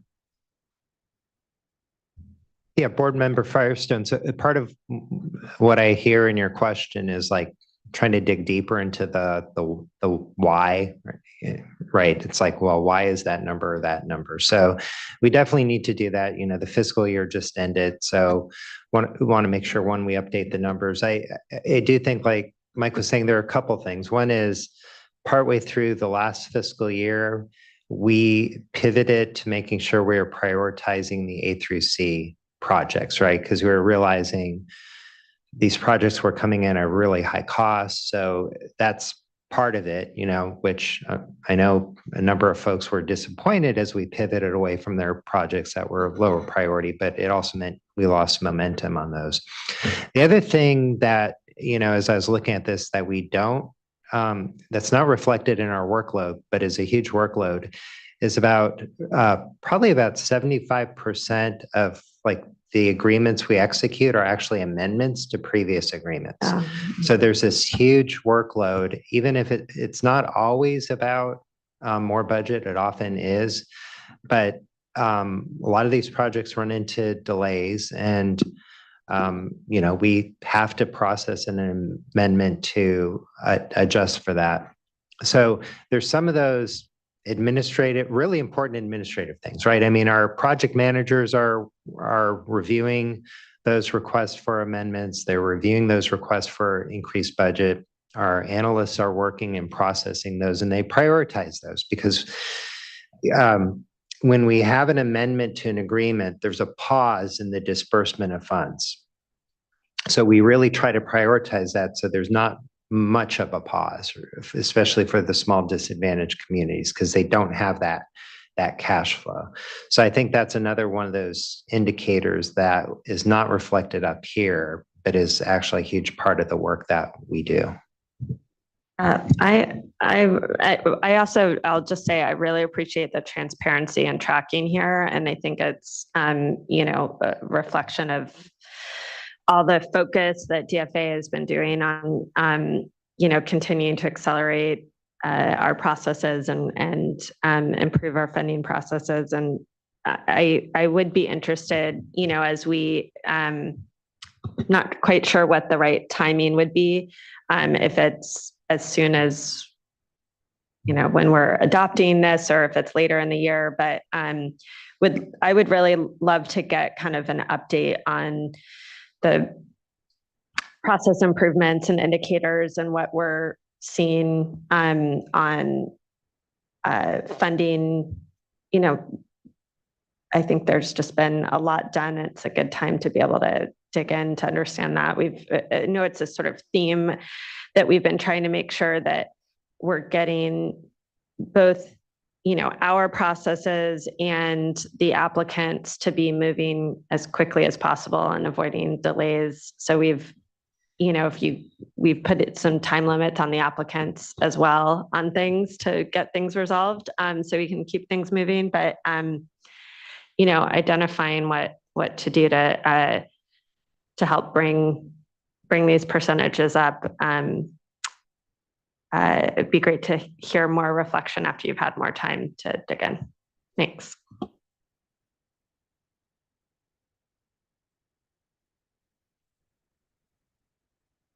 Thanks. And so I'll just do these last three real quick, and then that's the next slide is going to be the schedule. So the second bullet on technical assistance provided to 90% of category A through C projects who need technical assistance to get their application complete. We need to do a little bit more work to put a hard number on that, but the general feel is that we're hitting that. And so we should have the technical assistance available for those priority, category A through C projects. I think that the indicator is, by the end of the year. And so, there may be, back and forth with work plans with TA providers to find the right one that can actually write up the work plan and get that incorporated. So it might be a timing issue, but not necessarily is it happening or is it not happening? I'll have some more information on that in the future. Another longstanding one was disbursement requests in 60 days or less, doing 75% of those. We're showing 52%. I'll add that, a new process improvement has been regular meetings with our disbursement managers and the seniors and supervising engineers to make sure that, we're making those, we're completing those quickly and doing our part of that. When we talk about 60 days, that's not 60 days of water board staff time. That's total processing time, which includes some other agencies. But, really controlling the part that we can control in there. And then finally, executing agreements within 5 months of completing package reviews and receiving legal concurrence from applicants.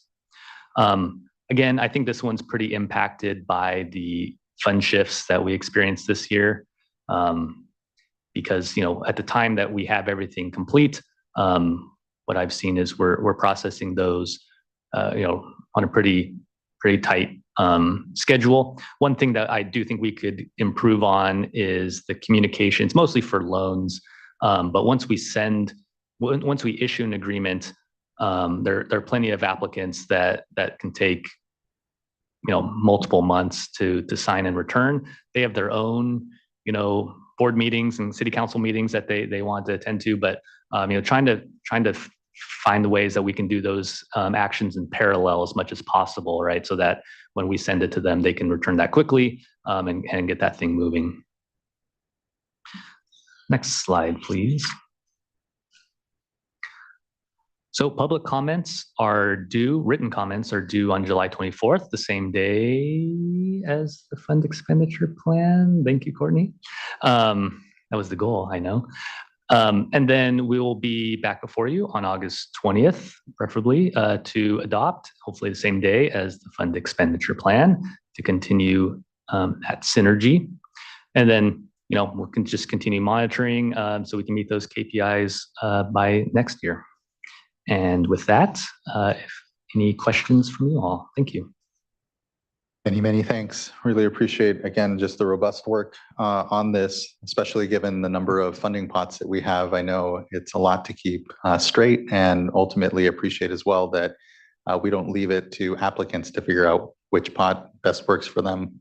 Let them come in the door and have our good folks figure out of the many different revenue streams or funding streams here, what makes most sense. So just great work and really appreciate it all.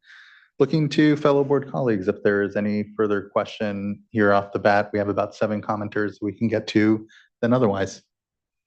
Okay, hearing none, let's go to our commenters. Our first commenter is going to be Mark Cerna, we followed by Bob Gore, and then Angela Islas.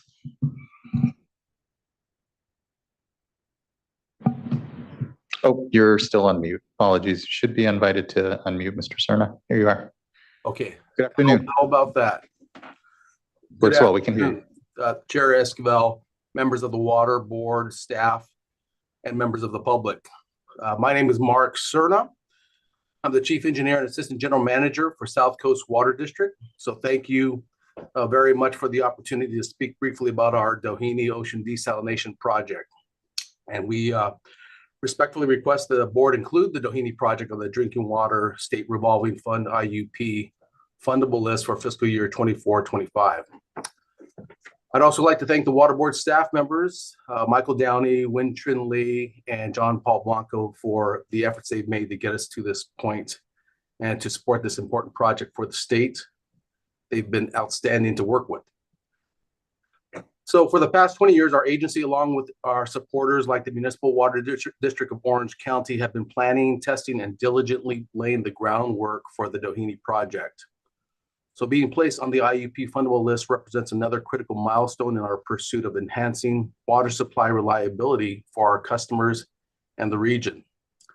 Beyond that, it will also serve as an essential lifeline for South Orange County during potential long-term disruptions in imported water supplies.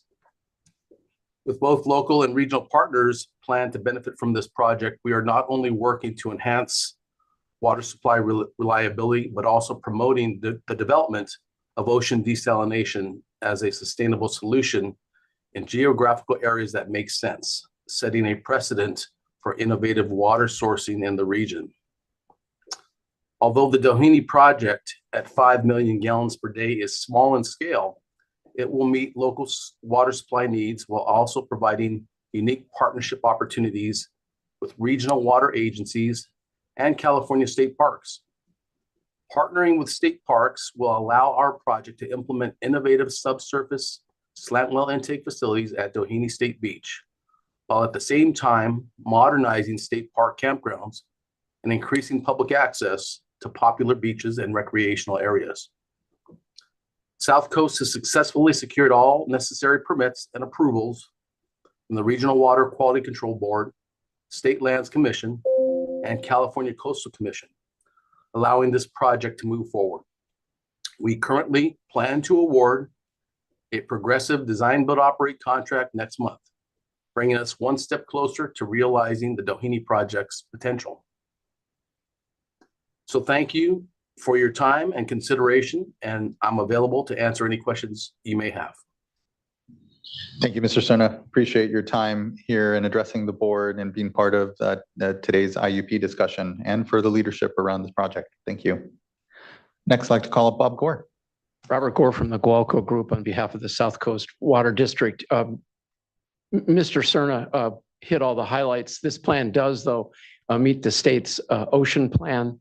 It also, as someone who grew up surfing from Seal Beach down to the Trestles, does provide a lot of new access to a campground that serves a diverse population, and the beaches in Southern California need these type of projects. It also has $70 million in loans and grants from WIFIA, the federal program, and various state agencies, including DWR. And of course, we'll answer any questions and allow me to express my gratitude to staff and to the board. Thank you. Thank you for that, Mr. Gore. Much appreciated. Next, I'd like to call up Angela Islas, to be followed by Nick Blair and then Andy Morris.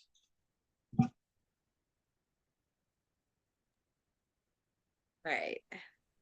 Hi, everyone. Angela Islas again, Water Projects Coordinator with CCJN. So just a short comment. Again, y'all have been definitely in some tight discussions, just discussing about some of the set asides for the projects. And, again, that's a very tremendous effort that y'all had tackled, and really appreciate you all for just doing the tremendous work in ensuring that a lot of our projects for our small DAC and disadvantaged communities are able to still move forward with some of their anticipated projects. And so the only one I just wanted to touch a little bit on, because we are working, again, we are awaiting a work plan approval for a future consolidation project.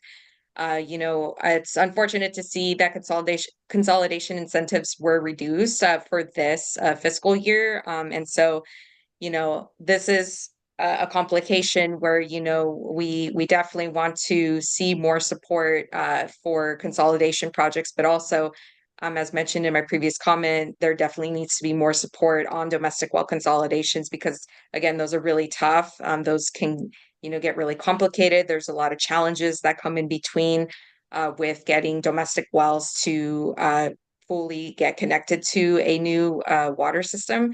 So that for me is just, again, like I think there needs to be more thought into that, as well as to see how much more support can be done to provide more effort towards consolidation. But I wanted to end as well, just to say that I do support our colleague at Community Water Center's future comments that will address other points that I didn't address on the consolidation incentives piece. So again, just thank you so much for the opportunity again, and really look forward to still continuing to stay engaged with the final IUP draft for next month. Thank you as well, Ms. Islas. Appreciate those good comments and participation and contributions here. It's much appreciated. And the continued focus definitely here on communities underserved and especially domestic well owners. So thank you. Next, I'd like to call up Nick Blair, be followed by Andy Morris, Don White, and then our last commenter, I believe here, will be Eric Oriana. Good afternoon. Good afternoon, Chair Esquivel and board members. My name is Nick Blair, frequent commenter, state relations advocate with the Association of California Water Agencies, or ACWA. We represent 470 public water agencies throughout California that supply water to domestic, agricultural, and industrial uses for over 90% of California's population. We appreciate the opportunity to comment today on the Drinking Water SRF IUP and the ongoing conversations that we have with DFA staff as part of the SRF advisory group on the IUPs, and conversations about potential future policy amendments that you've alluded to today. We'll also be submitting written comments to supplement what I'm saying today. So first, we support the option on the emerging contaminant funding being raised to $10 million per water system, as our members are working diligently to comply with the state's ambitious drinking water standards, including the CRUM 6 MCL and upcoming PFAS treatment efforts that are underway. Moving on to the consideration of the award cap being 50 million for 1 year and then 100 million for longer term. Some of our larger members have some concern that this may be challenging for some of their projects, such as sediment replacement and then large trunk line replacement projects that are under development. We do recognize that DFA is trying to manage distribution of funds that is nearing oversubscription, but we do hope that flexibility can be considered for larger projects if there for some reason are funds that are left over. We look forward to future conversations on that if that is feasible. As we have in the past, we've had conversations and we would hope there's consideration to consider broadening the definition of disadvantaged communities to include discrete communities or neighborhoods within the service territories of larger urban areas. As currently written, does not allow for principal forgiveness or grant funds to some of the poorest neighborhoods in the state. DFA has made an exception to this definition through the lead service line replacement supplemental IUP, and we believe it could be beneficial to provide some additional flexibility here. Just a few other things. We've received some requests for greater clarity on annual funding available versus how much has been already allocated to projects, and then also versus how much remains to be allocated. That would be helpful for some of our members who are considering applying, but if there is not funding available, they'll look to other sources. We've also had some members bring up earmark discrepancies, and we appreciate that DFA and US EPA are currently working with our members on that, just to make sure that everything is categorized as accurately as possible. And then lastly, one point of clarity we'd like on within the IUP, there's a point of saying that starting construction before State Water Board has provided approval to proceed and complete environmental review may render a project ineligible. Does this mean that environmental clearance and approval to proceed, two separate things, must be achieved before starting a project? Thank you, Mr. Blair. Appreciate those comments. On that last point, I don't know if there's a quick response from Mr. Downey. The really short answer is yes, both are needed. Slightly longer version is that that's a drinking water SRF requirement only, so not on the clean water SRF side. And so what we have been doing is once we have complete environmental, we'll issue a letter kind of signaling that more explicitly so that it creates an eligible start date for projects. So any project that needs to start construction, I mean, no one should start construction before environmental review is complete. That definitely makes it ineligible. But once we get through that step, we can work, what we've been doing is working with agencies. So if they need that clearance ahead of the execute agreement, we can provide that. Thank you. Appreciate that, Mr. Downey. And Mr. Blair, just really quick on the discrepancies on earmarks. What exactly? Yeah, so it seems like in some cases there might be something that's listed under the clean water side when it should be on the drinking water and vice versa. So it's something that's been brought up to me that I've passed along. And so it sounds like there's an understanding that there just are situations where it's an administrative error and it just needs to be sorted out. Okay, thank you. Appreciate that. I really Thank you appreciate the comments and contributions, Mr. Blair. Thank you. Next, I'd like to call up Andy Morris, be followed by Don White and then Eric Oriana. Good afternoon, Mr. Chair and esteemed board members. My name is Andy Morris and I serve as director for Elsinore Valley Municipal Water District. And on behalf of Elsinore Valley, I wish to express our deepest appreciation for the strong relationship we have cultivated with the board and your dedicated, awesome staff. Today, I'm here to extend our thanks for the critical resources allocated to our projects. I also wish to advocate for maintaining a degree of flexibility in funding allocations. While we understand the necessity of capping loan or grant amounts for fundable projects to facilitate broader funding coverage, it is essential to consider factors such as escalating construction costs affecting existing projects, which was noted in the draft IUP.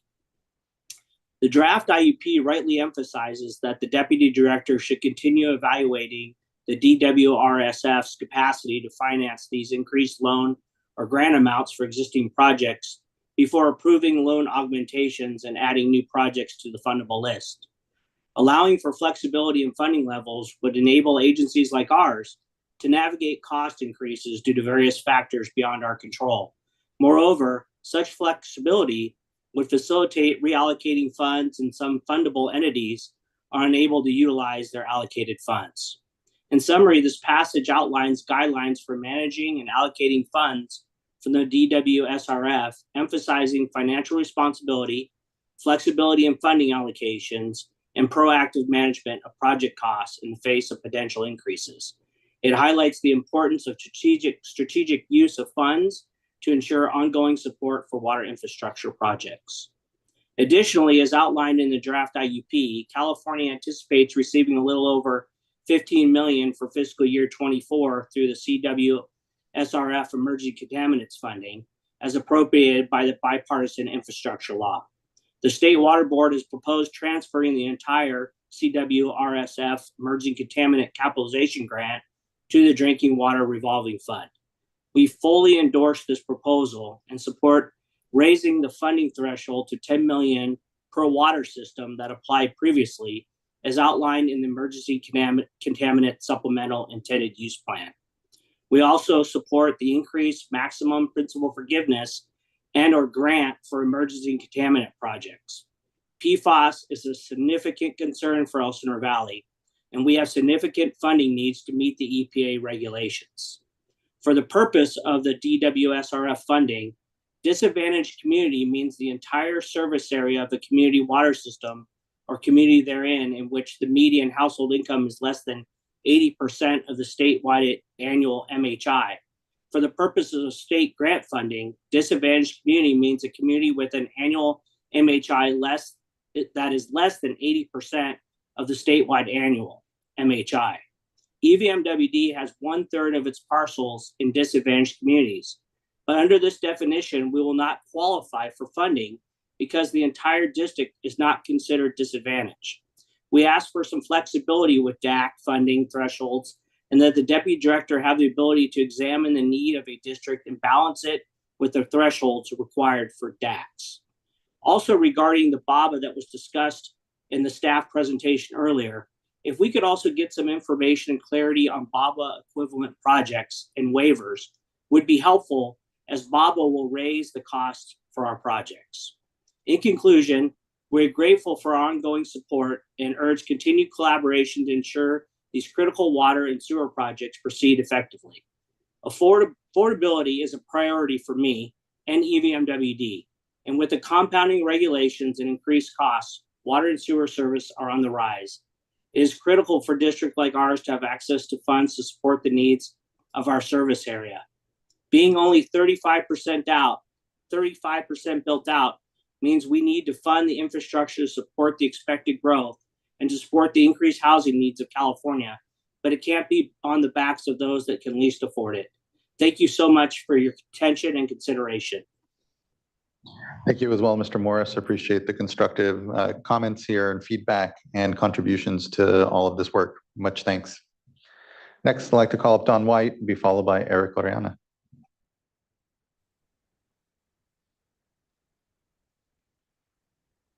Hi. Good afternoon, Chair Escobar and Water Board members. I really appreciate you taking my comments this afternoon. Again, my name is Dawn White. I'm the Water Quality Manager for Golden State Water Company.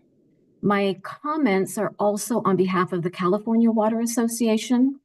CWA is a statewide association of California Public Utilities Commission regulated, CPUC regulated water companies. There is a memorandum of understanding between the CPUC and the State Water Resources Control Board that outlines the joint regulation of investor-owned water utilities. The MOU speaks to coordination on water quality, compliance with Safe Drinking Water Act, support for low-income customers, and consolidation of unsustainable water systems. But the MOU is silent on coordination between the two agencies on grant funding. Although we have a positive working relationship with Division of Financial Assistance staff, investor-owned utilities are still experiencing significant challenges with grant funding, specifically related to the limited understanding of how the CPUC regulates rates and oversees financing. As an example, the Golden State Water Company acquired the Robbins system in Sutter County in May 2022, so more than 2 years now. The system's been out of compliance with the arsenic MCL for many years. We are ready to provide a solution to this community. We finished design on a new well and treatment plant and completed a construction funding application in January of 2023. In August of that year, we learned the project was approved for the expedited funding process. We were really happy about that, and we have been ready to go to bid since last September. We executed a funding agreement in May of this year, but we still have not received approval to release the bid documents and get started. We're very frustrated, to say the least. The system, we have an EPA compliance order that we inherited with that system, and because of the delays in funding, we are not meeting our milestones in that compliance order. In fact, at 1:30, I have a call with EPA about that. So we'd like to see the MOU updated to add grant coordination, specifically outlining the role of each agency in the grant-making process and improving coordination to eliminate duplicative processes and streamline administration. These changes will ensure that all water utility customers have equal access to state funds. We've asked the CPUC to reach out to state water board members to reinforce our requests for this inclusion, and we will be submitting written comments as well. CWA member companies have a number of projects listed in the IUP, many of which are consolidation projects in disadvantaged communities. Golden State is working closely with SAFER staff and TA providers and others on several projects to physically consolidate small failing systems. We can provide solutions for these communities, but the State Water Resources Control Board and the CPUC will need to work together to facilitate equal access to grant funding. And I want to say thank you again. I appreciate you hearing my comments. Thank you as well for your time and those comments, Ms. White. Appreciate the suggestion on the update of the MOU and look forward to continuing to make sure we're coordinating across the CPUC when it comes to investor-owned utilities or water systems here specifically. So thank you, Ms. White. Yeah, thank you. Next, and I believe last in our commenters here will be Eric Oriana.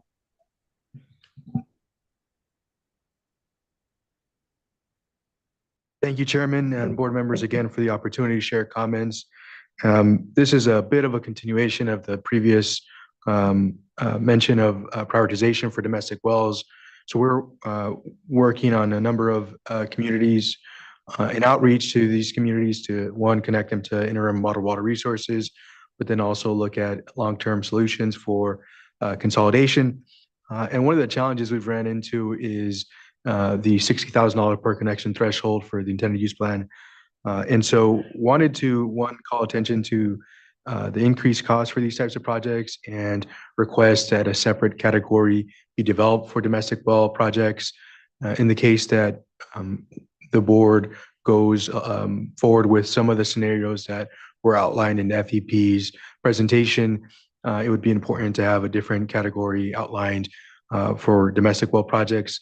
I think it would, at the very least, just help define what's possible for some of these types of projects. So really look forward to seeing that. One, we're also sad to see consolidation incentives be reduced. We recognize the funding constraints and really encourage the board to look at just being one even-handed in providing these incentives and looking at maybe not in all projects, but in some projects where it's necessary, using that type of incentive. Another one, really excited to see PFAS and hexchrome projects be listed as a Category C project. And one last recommendation was to create a fee in lieu of interest for some of the drinking water side of things to help create additional funding for small disadvantaged communities on the grant side. So those are my comments and look forward to sharing a comment letter. Thanks so much for the opportunity. Thank you so much, Mr. Oriana. Looking forward to the letter and thanks again for all the great contributions here to the discussion. Really appreciate the continued focus. Colleagues, looking to see if there's anything else folks want to unpack comment on, have questions around the drinking water intended use plan? Board Member Firestone. I think just following up on that comment, I am interested in the same way that we have septic to sewer projects. And I think we'd want to, it's helpful to flesh out what domestic well to public water system projects. If we're seeing maybe some patterns or better understanding of what per capita costs are costing, they're obviously more expensive. And I think that could help us also just with our planning. But I think, as always, it's super thoughtful and I really look forward to the comments and wish we had a lot more money. Yeah, here, board member. I think fundamentally it's just our challenge here that we're needing to prioritize our funds and trying to get that right balance. Again, trying to make sure we're doing our part in helping address domestic wells, but that price tag alone, we don't have the funding for. And so it's going to be a need to balance as always before this board, but I appreciate again, our opportunity to still yet nonetheless move projects forward and understand, what our capacity for that is. So just thank you. Board Member McGuire. Yes, just really appreciate all the comments we heard today, really constructive suggestions. And again, difficult trade-offs and decisions to be made. Just wanted to kind of reflect on some of the feedback I've heard so far and some of the comments, for example, in the DAC definition and in terms of eligibility for grant funding. I know that's a topic that has been an ongoing challenge over many years to figure out what is a disadvantaged community, how to best define that, and how to connect the funding with the communities that need it most. And when you look at the larger systems that do have areas that are economically disadvantaged or have other challenges, it's very difficult to tease out. And so I think that topic, I don't think we have an answer for it today, but I think raising it again and having some more thought, putting some more thought to how that might be able to be incorporated into funding decisions down the road, I think would be worthwhile and something I'd like to better understand how that might be possible or where it makes sense. Of course, I have in my mind the charts that show the demand for funding far outweighing the available supply of funding. So that weighs on me as well. But I do know that there are communities, there are individuals who would benefit from the rate relief essentially from these types of grant funding projects within larger urban areas too. And I'm trying to figure out how we can accommodate as much of that type of investment benefit as we can. To the comment about, we heard from Mr. Andy Morris, he mentioned cost increases. And so that was what I asked about earlier as well. And so in order to preserve some flexibility there for existing project commitments so that we're not caught off guard later on down the road when we've committed to additional projects and then realize this prior project had an unanticipated increase. So Mr. Downey, it was great to hear your feedback and that most of the projects seem to cancel out just the way things work, but that may not always be the case. That may not always happen that way, especially as we get leaner and leaner with the amount of funding that's available. So just continuing to think about different measures to preserve the flexibility and avoid unanticipated surprises down the road would be appreciated. And then also, lastly, just wanted to plus up the feedback we heard from Ms. White on the memorandum of understanding and the interest in looking at opportunities to improve coordination with the PUC and the Water Board in terms of grant funding. And I think the intent being to expedite projects to move them along more quickly, especially when some of these investor-owned utilities are looking at helping to support consolidations and helping to invest in failing systems. Thank you. Chair Esquivel, could I please give a couple quick responses? So one on the disadvantaged community definition, our general approach has been to look at the beneficiary area, right? So for example, when we're looking at the site cleanup sub-account, we look at, where that cleanup project is in the neighborhood. And of course, the neighborhood may be disadvantaged and the community as a whole may be non-disadvantaged. With the lead service line replacement, it's kind of a similar type of logic, right? You're replacing a lead service line in certain neighborhoods, so that neighborhood's the beneficiary.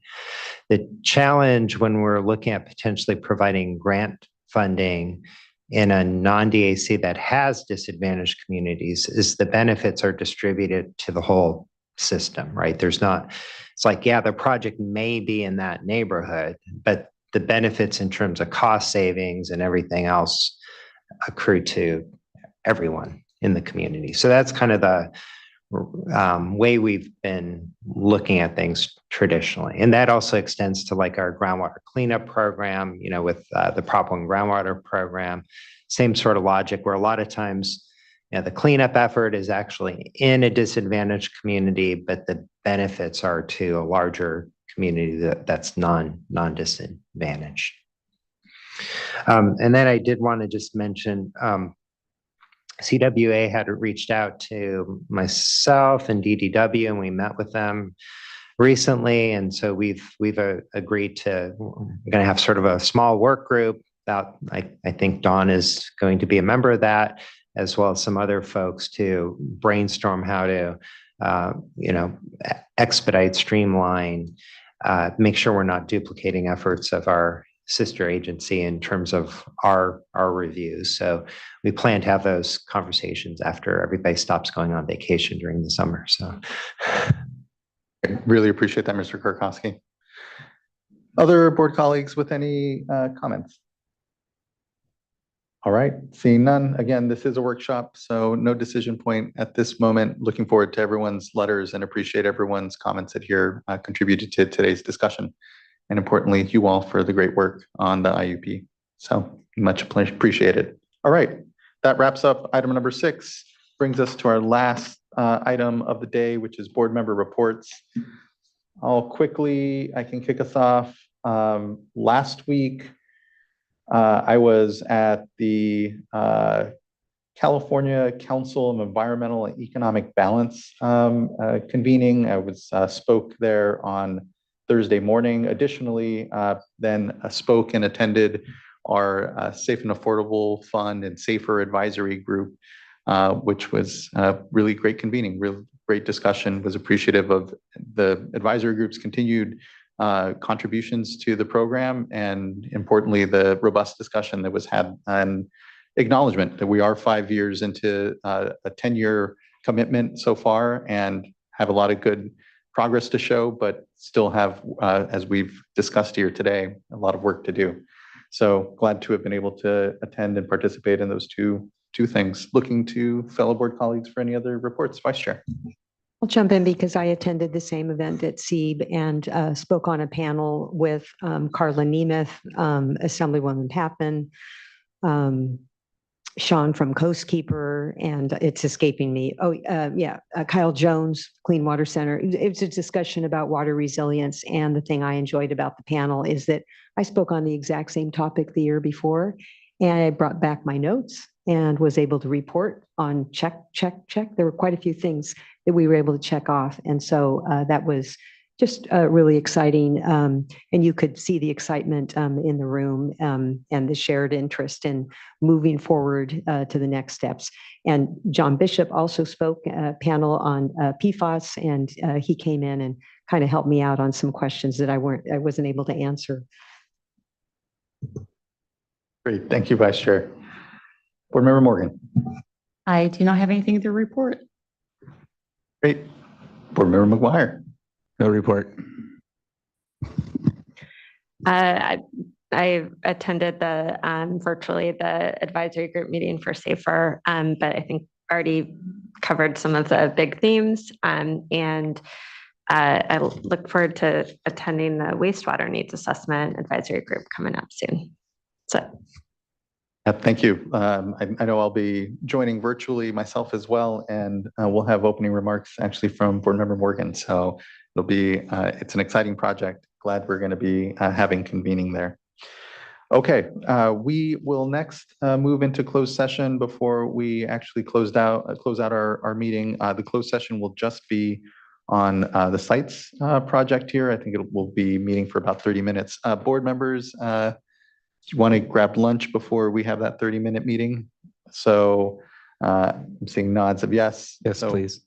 So, Mr. Lawfer, what time should we say we'll convene for the closed session item? Maybe 2 at this point, or 1:45 to whatever works best for the board members. 1:45? Okay, 1:45 works for us up here then. And the board will be meeting in conference room 230 down Okay. here, since we don't need video capacity today. Okay, sounds good.